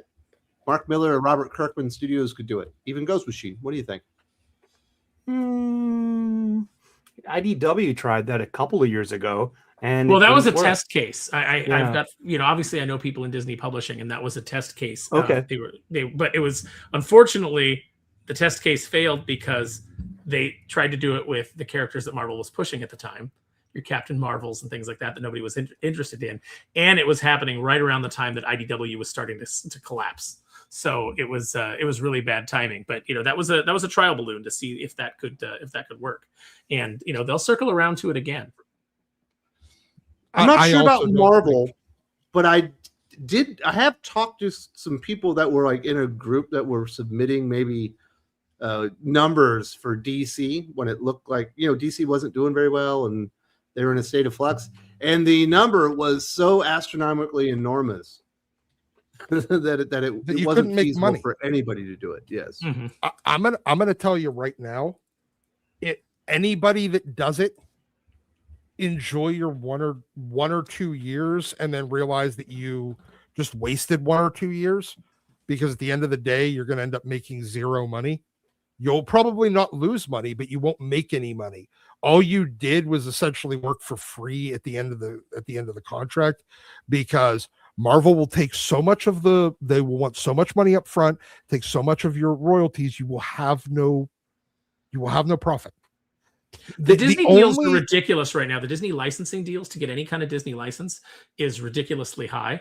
And the thing that's interesting about that is, again, it's a time when Disney should not have the ability to command high prices right now. The Star Wars license should not cost much of anything. The Marvel license should not cost much of anything, because it is all on the downswing. But this is when they seem to be like amping up the price if you want to license things and produce them. So, again, I think Doc is right. I think the cost is, they keep circling around to it, but the cost is too prohibitive at this point for anybody in the industry to take them up on it. The only model that has ever actually worked in comics, like sustainably, was kind of the Heroes Reborn model that they did. Marvel Knights. Because Marvel Knights was the exact same model. That's what I'm saying. That's what I was saying. I was agreeing with you. Yeah. Marvel Knights. Where Marvel gives them a budget, they pay for it up front. It's kind of the same situation as the Sony deal with Marvel right now for Spider-Man movies. Sony puts up the money, Marvel makes the movie, contracting out the production. Yes, you're contracting out the production. Licensing Marvel will never work. Being the contractor for Marvel will be beneficial for everyone. That is the project, that is the process they're going to need to do. But everybody's going to try I'll pay you to use your fucking characters, because they want to be the one. Essentially, they're paying to get the license instead of being the contractor that's sought out. Everyone makes money on that model. Nobody makes money on the licensing model. We have a debate going on in the comments section, Aaron. What's the worst Sully take? Is it Fire and Ice Welcome to Smallville being pretty good, or Jurassic Park sucking? All I said, JK is never going to let me live this down. All I said of complimentary about Joanne FU Stars, Fire and Ice, Welcome to Smallville, was the coloring was pretty good. And I like the Amanda Connor covers. Who doesn't like a cheeky Amanda Connor cover? I love them. I didn't like that Fartacular cover, I can tell you that much. I don't know. Sully is a bad take machine. I have no bad takes. Dylan All says my Sully's takes a are great. contrarian. He just says stuff to confound us that he doesn't No believe. way. This is authentic and genuine, man. There's I don't things that know. I can You agree never would have with, gone to Devil Rose Prada months ago, but now all of a sudden you're championing it. Because I need to go. I mean, it's you need to go to. I don't know. You have a wife, don't you? Doesn't she make you watch her movies once in a while? It's her. She's got the remote control tonight. Yeah. Wes's wife is like, please leave the room. I want to watch my movie without hearing your opinion. Basically, yeah. I don't have to watch crap like that, but she wouldn't watch stuff like that. She likes good stuff. So we do have a few more topics. We did have a big issue of Batman this week from Matt Fraction, which has been very uneven in my personal opinion. There was a couple of issues where there was some ninjas and a motorcycle race and maybe some Joker stuff in there that was kind of interesting. Feels like Batman's going a little downhill. And in the end of this week's Batman, Dylan, they end up blowing up Wayne Manor to, I guess, protect Bruce Wayne from Batman because Vandal Savage is after him, even though it kind of just like says, hello, I'm associated with Batman by doing this. Yeah, it was Vandal Savage seemed to have info on anyone that had any association with Batman, all his safe houses and everything throughout Gotham. So they end up taking.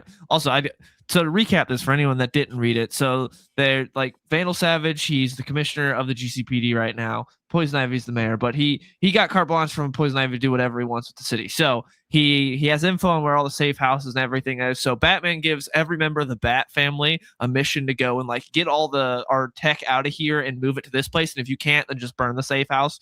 And that's their goal. So everyone has a mission except Tim Drake because he retired a few issues ago. So it shows everyone on their mission, like, you know, Duke's doing this thing, Damien's doing this thing. Then it comes to Tim Drake having dinner with his boyfriend.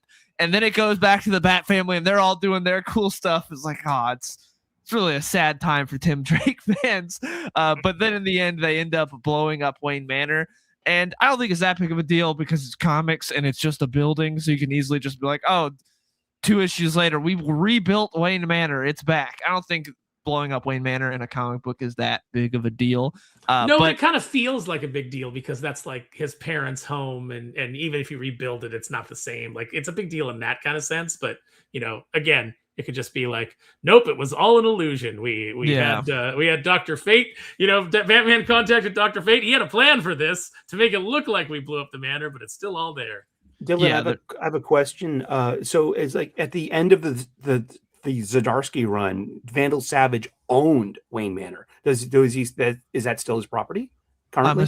If that's the case, I'm assuming so because I did not read the end of Zdarsky's run because I hated that run, so I dipped out. So there you go. That's good info. I didn't know that. I mean, you had Vandal Savage finding the Batcave. Basically, wasn't that part of it? It was like all the fail-safe confusion. It's all I hated fail-safe so much. I just dipped out. I can't remember anything about that stuff because it was just so kind of like off and on bad. Even like my sus take of like I was the only one that enjoyed Batman falling to Earth. And like, hey, he's got a solution to every problem. It looked great because Jimenez was drawing it, but it was really stupid, and I hated all the fail-safe stuff. But Fraction's Batman has been like all over the place, where there was a solid like 4 issues there where it was really good, and then these last 2 issues, it's been like mixed, where there's some cool stuff and then there's some really dumb stuff. Like I hate the fact that the prior issue they had to set up help tie into the Poison Ivy being mayor thing, which is a G. Will Wilson book. And it's like, this is the main Batman book. You shouldn't have to be like, we have to tie into the G. Will Wilson Poison Ivy bullshit. Like no one cares about that. And then this, like, we have to set up the Marika Tamaki Barbara Gordon book. It's like, you're the main Batman book. Other books should have to tie in with you. You shouldn't be having to set these things up. This is stupid because I was enjoying it. It was on a good little run because after it started out rocky. The first couple issues, I wasn't the biggest fan of Fraction's run, and then it hit a good stride for like 3 or 4 issues. It's like, this is actually really good. And then these last 2 issues, it's like it's slowed down again, where there has been some interesting stuff. Like I liked the Bruce and Alan Scott interaction. I thought that was pretty good, but then it was intertwined with that stupid Vandal Savage Poison Ivy stuff. Where it's like I don't care about that at all. So it's been a mixed bag overall for me. But much better than Zdarsky, which was just dog shit. So at least here, there's good and bad. But am I the only one that feels like Vandal Savage is far too big a villain to be the Gotham GCPD commissioner. It's stupid. It's stupid. It's like, guess what? Darkseid is mayor next. He's Yeah, come from Apocalypse to be mayor of Gotham. Yeah, this is something where like this is one of those things where like I wouldn't have blamed Fraction Cup, but I know he's buddies with Zdarsky, so he wouldn't do it. But him just scrapping everything from what Zdarsky did, just acting like, yeah, that happened. Now we're moving on. We're on to something new. Like, I wish you would have just done that, because that was a Zdarsky thing with Vandal Savage.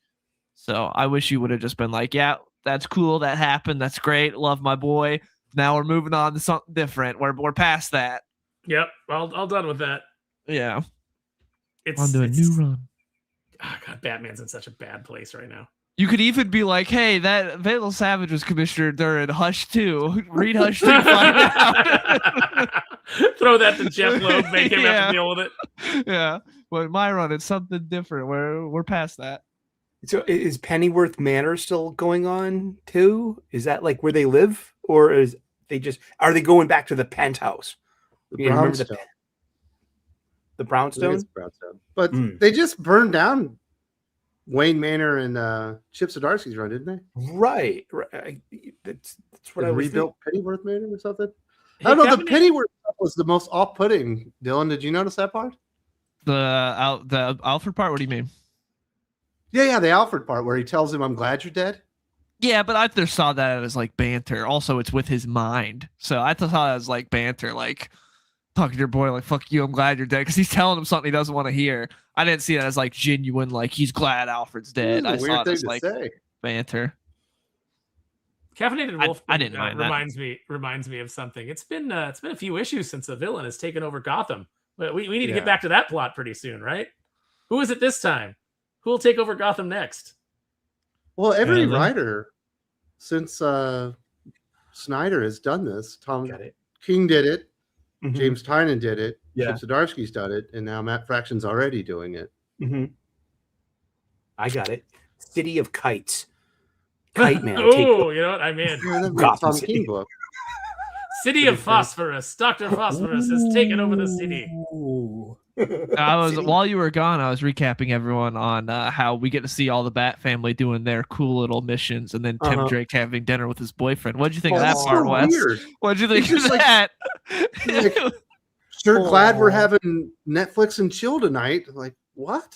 I will say, at least this time we saw Stephanie Brown having a little animosity towards it, because in the other book, like, Stephanie Brown was so happy for her ex-boyfriend hooking up with a dude now, being with someone different. And this, there's a part where they're all talking about like what their mission is, and like what's Tim Drake up to? And Damien's like, he's out with his boyfriend doing those things. And Stephanie's like, oh, great, good for him. And it was like she was being very not too happy about it. I was like, oh, at least that's finally a more realistic portrayal of how Stephanie would feel.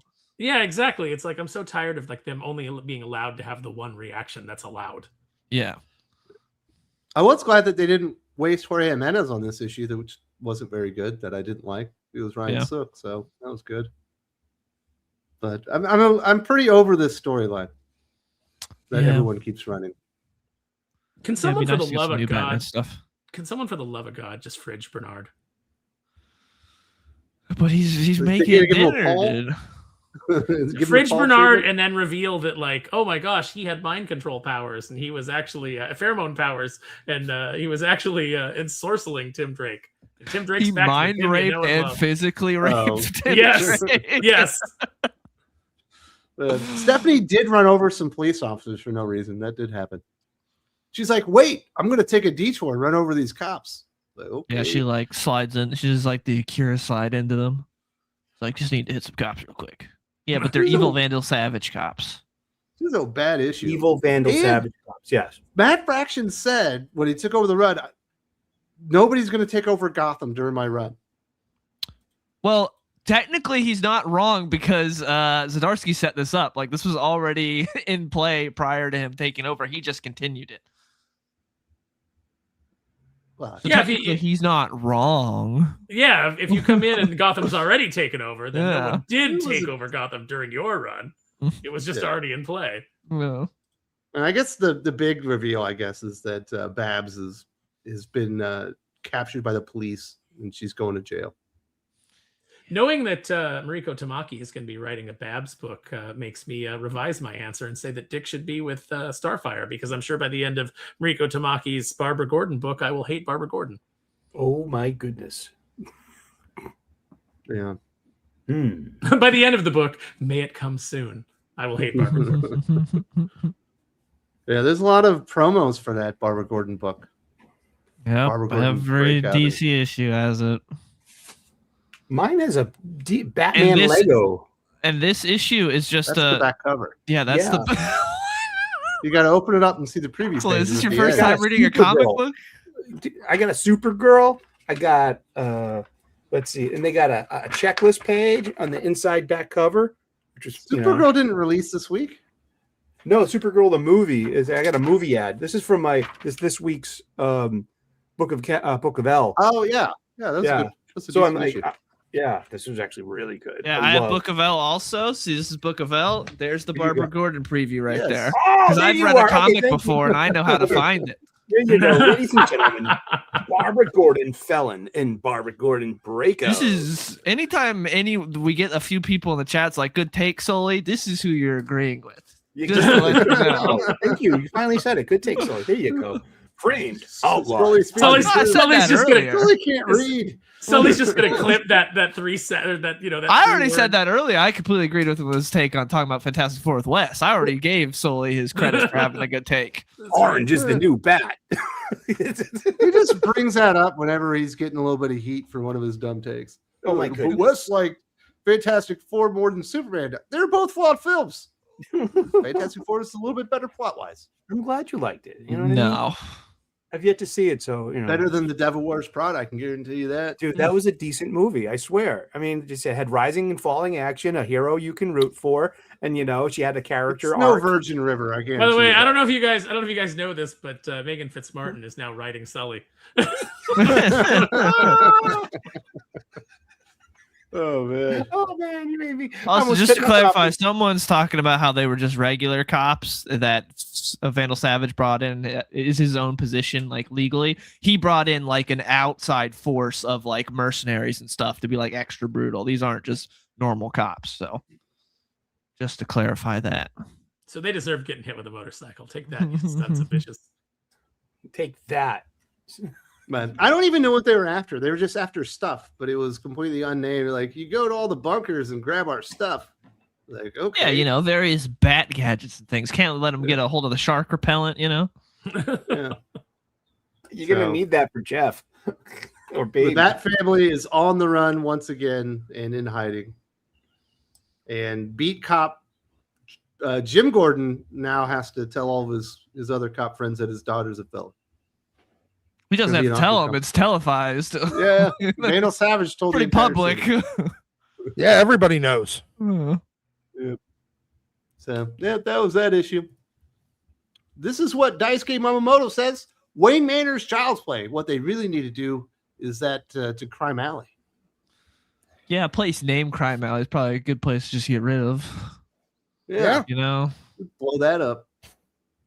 Yeah, I Throwing figure people if I was at any point Bruce Wayne, I'd been like, all right, first of all, I'm running for fucking mayor. Everyone else apparently gets a shot. Every bad guy. You know what? And I'm a multi-billionaire. I will cheat to win. I will buy the election. Oh, like Tom Man. Steyer. Yeah, I know.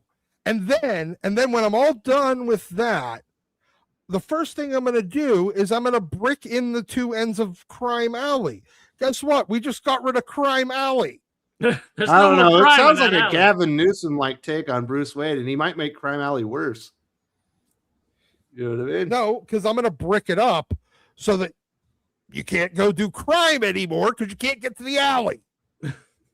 Sounds like the Chaz to me. What you do is you brick in all the crime in that alley. Yes. Then they just have to crime against each other. Yes, that you get them all in there and then you brick it up. I never said anything And then you have about a Mariko evacuating it Tamaki first. miniseries called Crime Alley. I mean, Really that was the fight it premise out. of the premise of Arkham City, is that Warden Sharp and being manipulated by Hugo Strange just walled off part of the city, and all the criminals were there. Well, Leave them there. He's so good. I never said anything about evacuating them. And then let fucking nature take its course. That was Batman this week. We also had a big controversy of the last week or two called Dropgate. Doc and I did have a video on that and had a conversation about it. I definitely wanted to hear what you guys thought.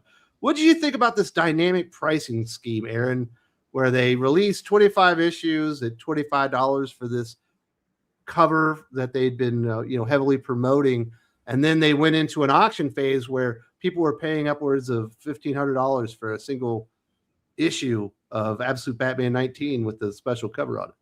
I'm of two minds on it, because on the one hand, I think that that retailer is a piece of shit and you should never, ever order anything from them again. I think that people should just abandon them en masse, because I think that's a really sleazy thing to do. On the other hand, I think it's fine to not let suckers keep their money.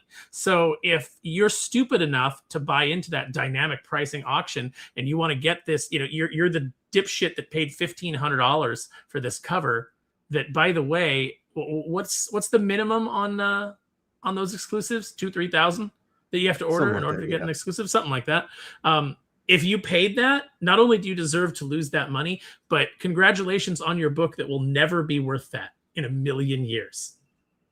It's the whole FOMO thing. If you get caught up in that, that's your own fault. So on the one hand, I think the retailer deserves to burn for it, and they deserve a terrible reputation. And I think that if the artist didn't push back on that and complain, then I think that he is just a guy who wants to get his check from them every month for doing a cover.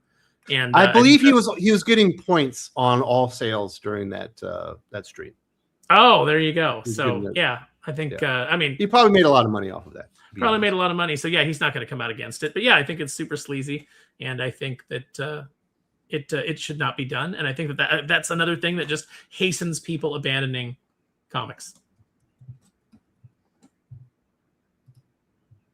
You're not wrong. What did you think about it, Dylan? Did you think it was pretty nuts? I couldn't believe that somebody would be willing to pay $1,500 just for the hot cover. That's crazy. That's insane. It's just a cover. Who cares? I don't understand it. I'm not in that world at all. All those people that like need to chase down the cover of like every issue of a comic they like or things like that. That's crazy to me. I can't get behind that. It's a different world for me. Yeah, $1,500. That's like a video game. A lot of video games. Maybe you could almost afford a PS6 with that kind of money. Yeah. But it's kind of crazy to where we got in this point of the industry where people are so caught up in the FOMO and having to have the cover of the moment that they're willing to do basically blood sports to figure out who's going to come away with it. But I mean, in the end, I think it's going to turn off a lot of people that were willing to open up their wallets. It's spent top dollar on these covers. Full in their money or quickly parted. But yes, this hastens the demise of a segment of the industry that it's really kind of necessitates. It's necessary to prop up the comics industry right now. I don't like it, but all the exclusive variants and everything is literally the only one of the only things propping up the industry right now. It's the only thing keeping certain retailers alive. And some bad actor, it's very simply one bad apple spoiling the bunch. This will hasten the demise of that segment of revenue from the comic industry that it right now relies incredibly heavily on. Well, somebody says, isn't that capitalism? Let the market decide. I don't know. No. It's like after there's been a hurricane and somebody tries to charge you 3 times more to fix your roof or something like that because you feel like you have to have it, or when people are hoarding toilet paper and try to overcharge you for it. Yes, this isn't a simple supply and demand issue. It's a manipulated market. It is not the invisible hand. There's a very visible hand here guiding that market. That's a planned economy, not capitalism. Yeah, if because this anything, isn't a this is socialism. supply and demand issue.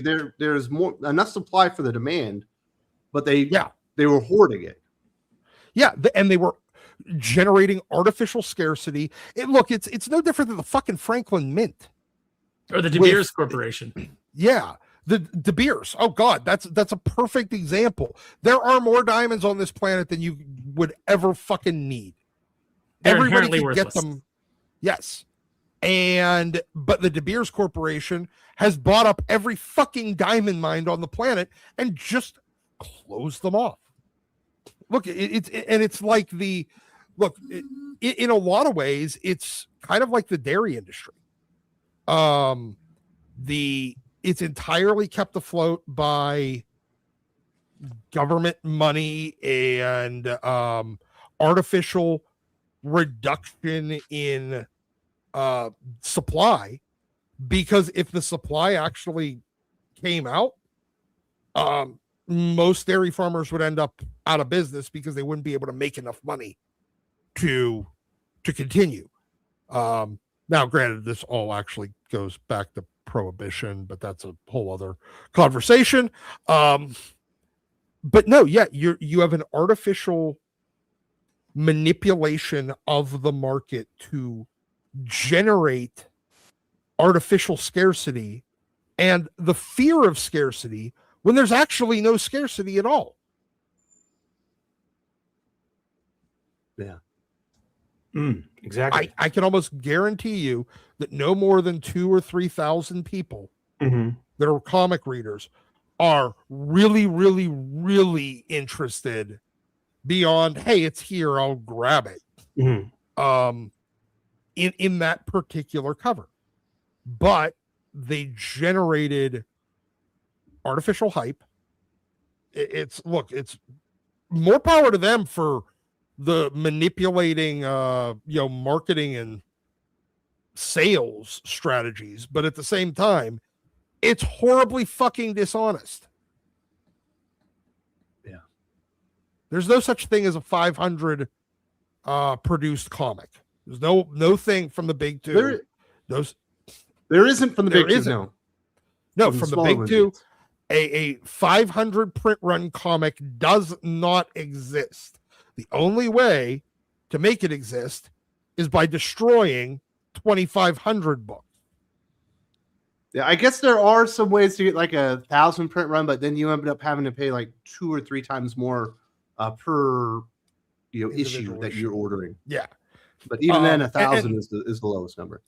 And then you had back in the 2000s, Graham Crackers did something similar on that X-Force Rob Liefeld the second volume of X-Force. They did sketch variants and limited them very, very, very significantly. But they were kind of like whenever that one publisher a year or 3 ago did that, or that one store did the Miles Morales, where it was just a stapled on extra cover. Graham Crackers had done that in the 2000s with sketch variants of X-Force Volume 2. But at least each sketch variant is its own unique thing, right? No. I mean, it was literally the sketch version of the A cover. But on cardstock stapled over the A cover. They did that in the 2000s, and now I got a couple of them, but they weren't charging astronomical prices for them. The book was a $3 book, $2 book back then. I think I might have paid $4 for it. I think the most I paid was the fucking shipping.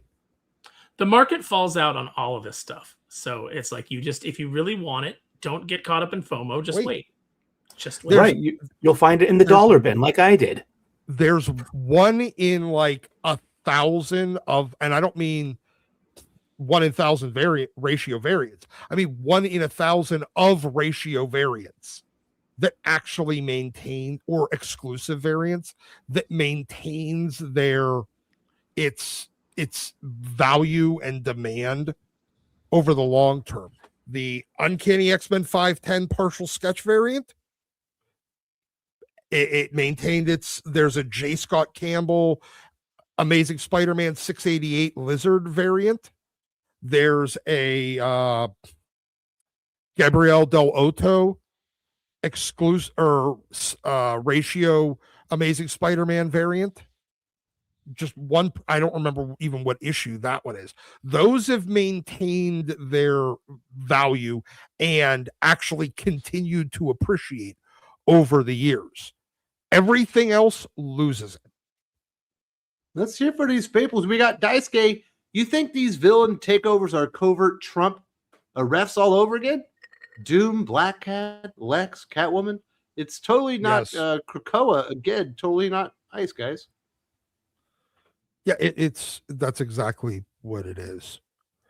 It's a bunch of people that see Trump as the boogeyman of their life. Mhm. And they've just taken whoever the worst bad guy is that they can think of at that moment or for that particular story and just make him act like Trump. Right. Make him act like who they think Trump is. Some of it might be, but let's not act like villain takeovers are anything new. It's been happening long before Trump. So I think it's a mix. Yeah. I think there are probably some that are like, taking out their anger. It's just like Trump. I think a lot of it also is just like unoriginal writers be like, what do I do? The villain takes over because that's been done. Yeah, it's no.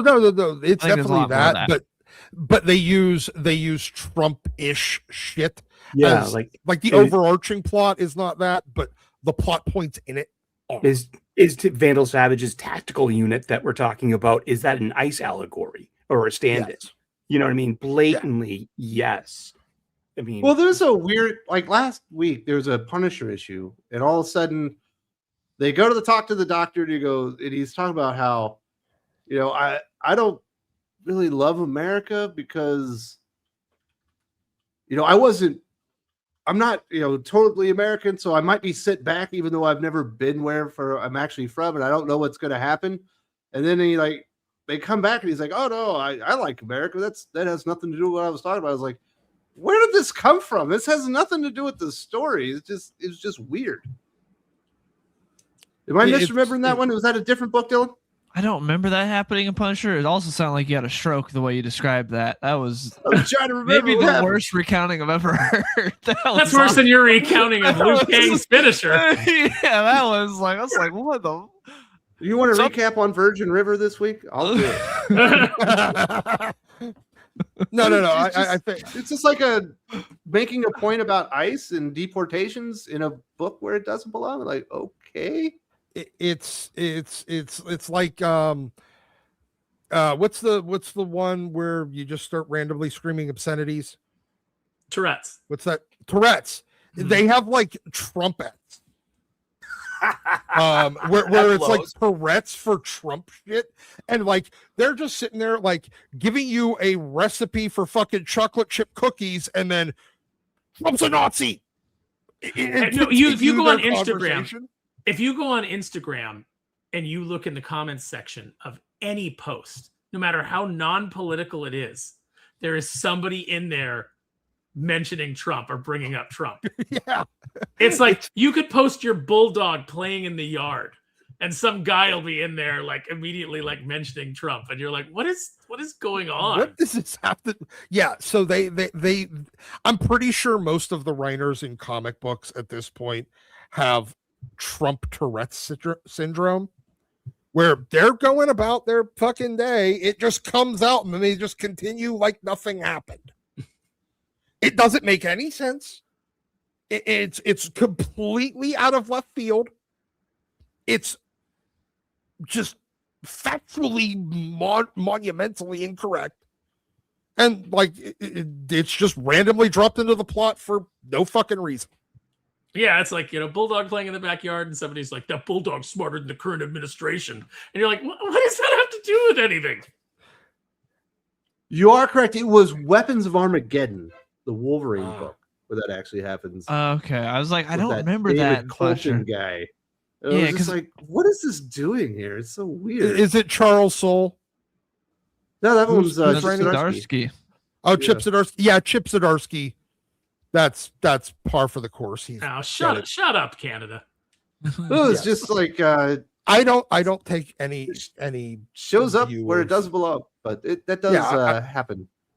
I don't listen to anybody, anyone criticizing American government from America's hat.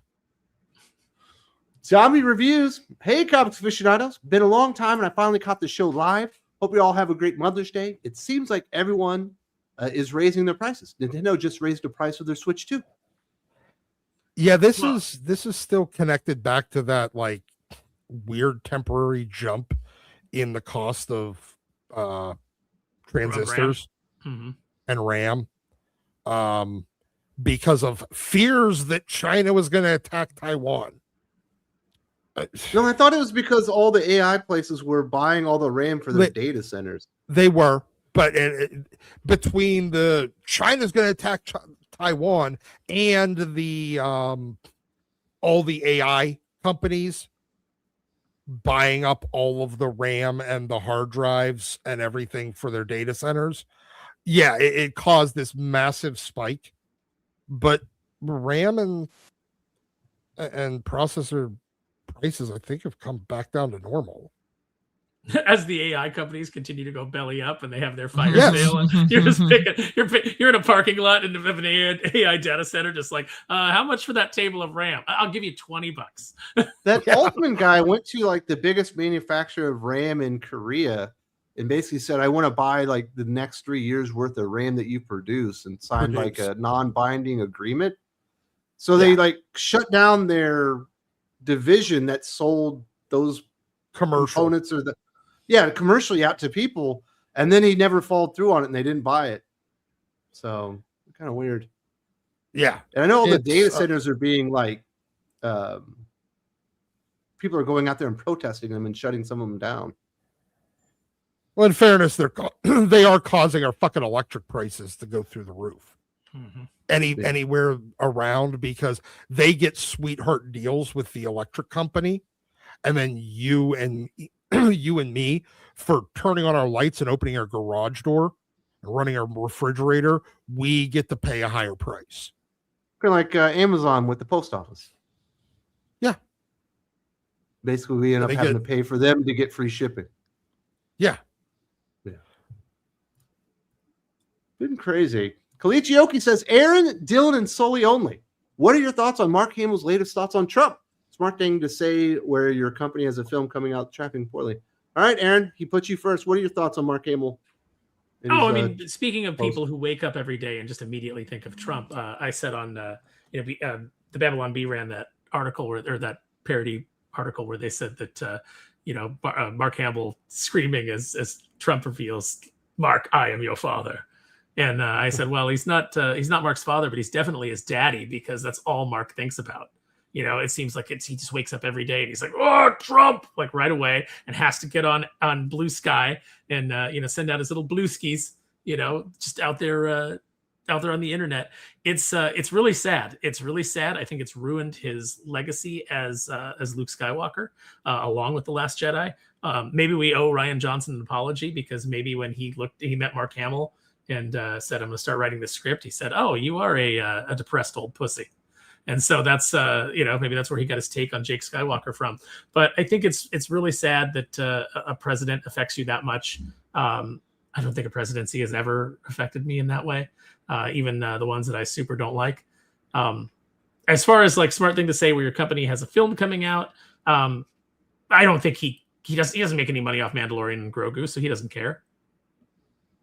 What do you think, Sully?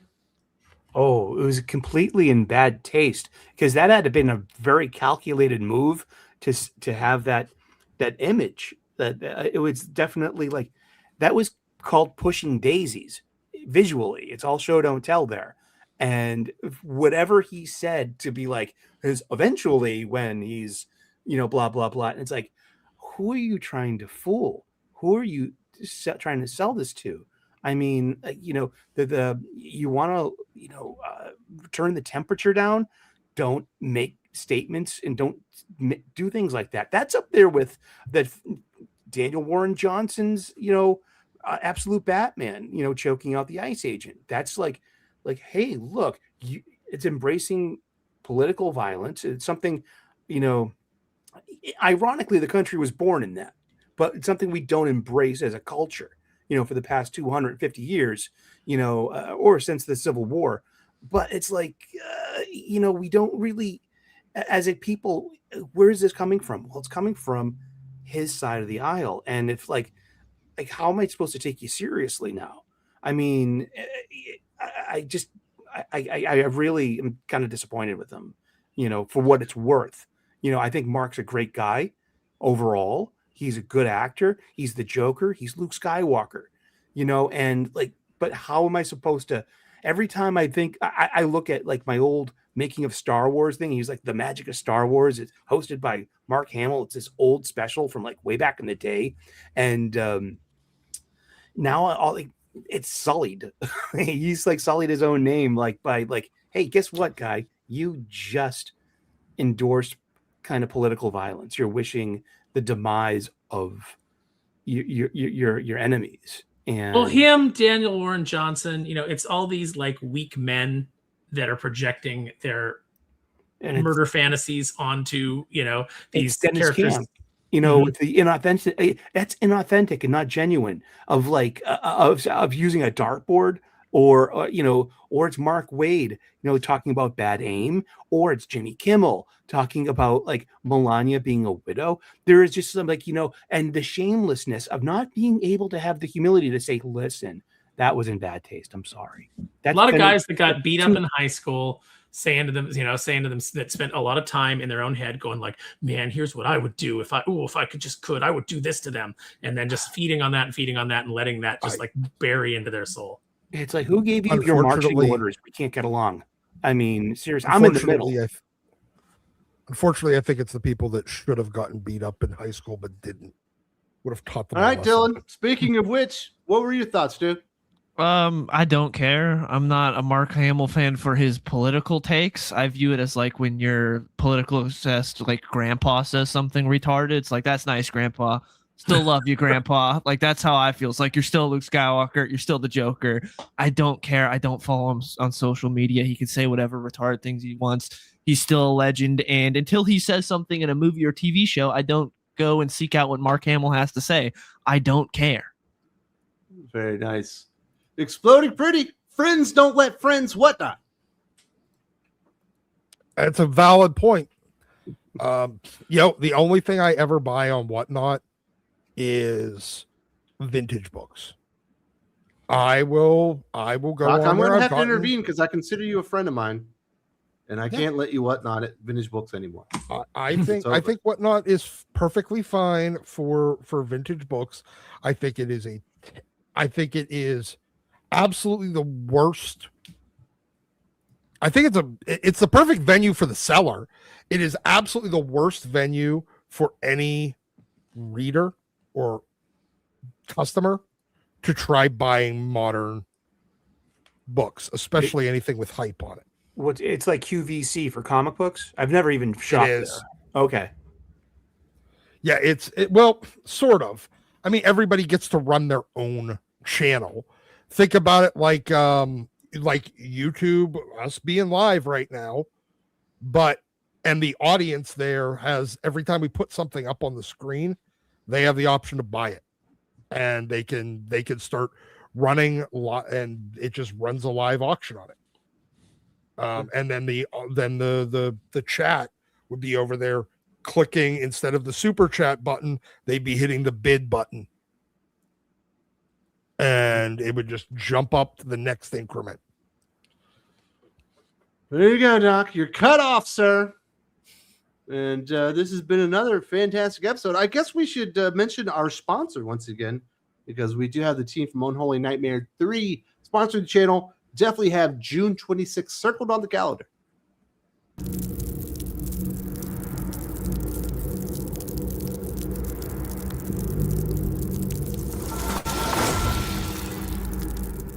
Previously, monsters became mankind's last line of defense, led by an ancient vampire, a fragile alliance built on distrust, a vigilante turned something darker, a cop fighting the beast within, a cursed priest bound to a demon, a child trapped in a monster's body.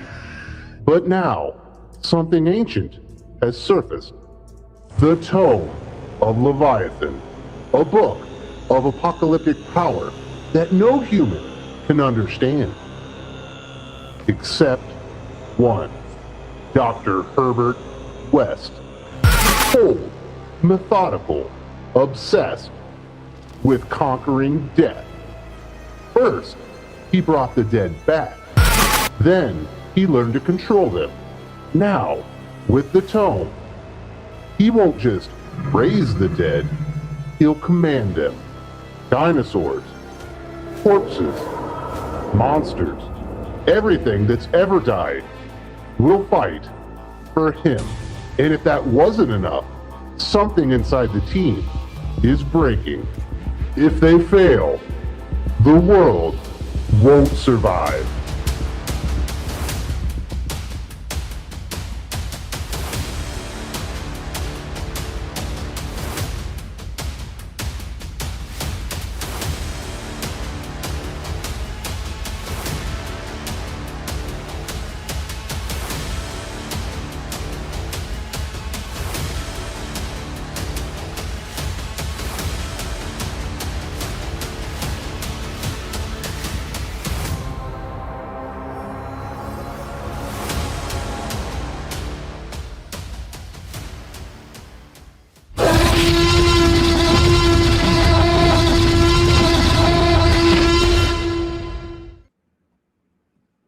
Sully's scared.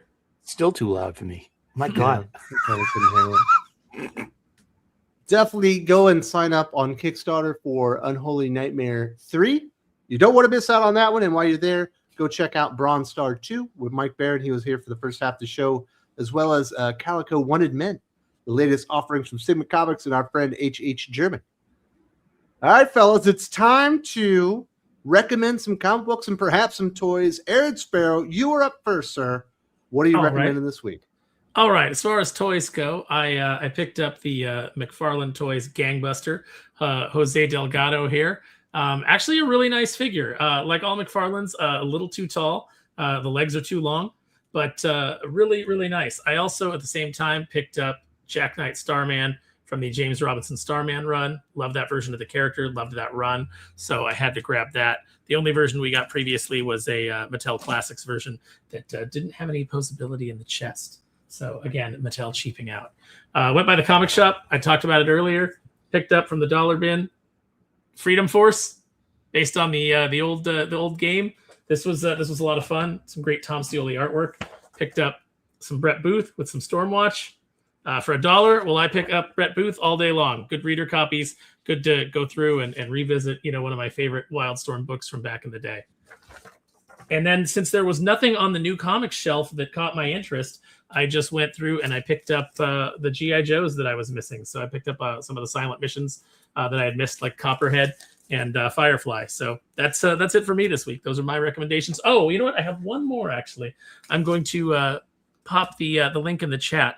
On Fund My Comic, I had the opportunity to read the script for Veiled Legacy, which is a book by Danny. You might know her on social media as Comics and really sweet gal and a absolutely amazing writer. This book really surprised me. I thought I knew what it was going to be, and it's basically a vampire book. So and it's got a female protagonist. So in my head, I was like, oh, it's kind of like going to be a Buffy thing, and it's not that at all. It's got some amazing twists and turns. The first issue is really visceral and really captures you. And I think that it deserves a look from you guys. So I just threw the link in the chat there for Veiled Legacy. Very cool. And Subhuman says he just picked up 225 to 270 of Uncanny X-Men. Yeah. Well done. Excellent run. Mostly Mark Silvestri and some Jim Lee in there as well. Little Rick Leonardi here and there, I think. Yep, Rick Leonardi filling in every once in a while, but you're probably about 50% Silvestri, 50% Lee on that. Very, very cool. All right, Sully. What are you Well, hello recommending there. this week, dude? I got a stack of funny books right here in my hand. I've got Devil Wears Prada. The comic. Devil Wears Prada 2 coming out. You'll have your scathing review next week. I got a crowdfunder this week. It was really good. From the same side of the aisle, we got Mike Barron and some of our other comics aficionados like Andy Smith, Art T-Bear, and we got Tom Tuttle's and Christian Rossi's 7 Amens Before Sundown. It is a Western vampire story, and it's really good. And once again, I feel like a patron to the arts by supporting crowdfunders. I went to my local comic book shop twice this week. I went on last Saturday after the show. I took my girlfriend to my local comic book shop. It was free comic book day, and I got 2 free comics. She got 2 free comics. She picked Garfield and some girly thing, of course, for normie. But I picked up Evan Kagel and Ram V's Decidium, and this is really, the art in this is really good. I hope this is a black and white comic, and this isn't just like a preview where it's uncolored. I'm hoping the whole thing's like that. The art in it is excellent. I also got the 2026 Energon special. It's not the best one. I'll say that, Matt. It's very mask heavy, and like the Transformer part was, I think, like 3 pages or something. And it's okay. It's not my favorite, but this went on sale at cover price for $3.99 during the week. So it's got 2 alternate covers for the completist, if you'd like that kind of thing. I got 3 new comic books this week. This one's a 3rd printing of Ordained issue number 2 on Bad Idea. It caught my eye because of this wonderful paper stock we were talking about earlier. I love the way the colors, hold on to the page. How we were talking about lights and external light sources, and you need a good, gentle light to read, a paper comic book. And it's a really fun story. Like, what if John Wick was a Catholic priest? It's pretty good. I stuck with Flash Gordon on Mad Cave. Now Dan Abnett's on the writer, and it kind of grounded Flash Gordon a little bit. But I'm in for it. I enjoyed the Jeremy Adams run, and I'm going to stick with this for a little while. And my pick of the week is Philip Kennedy Johnson's swan song over at DC for the next couple of years. It's Adventures of Superman, Book of L. I love the design of the Super Family. I love everything about this book. I can't wait to go back and reread all the War World stuff, and as one complete Philip Kennedy Johnson story. This has been going on for years, and I'm in for this stuff. And it's so funny, I got 2 of my favorite DC books are Superman books. I'm in for that. I like that a lot.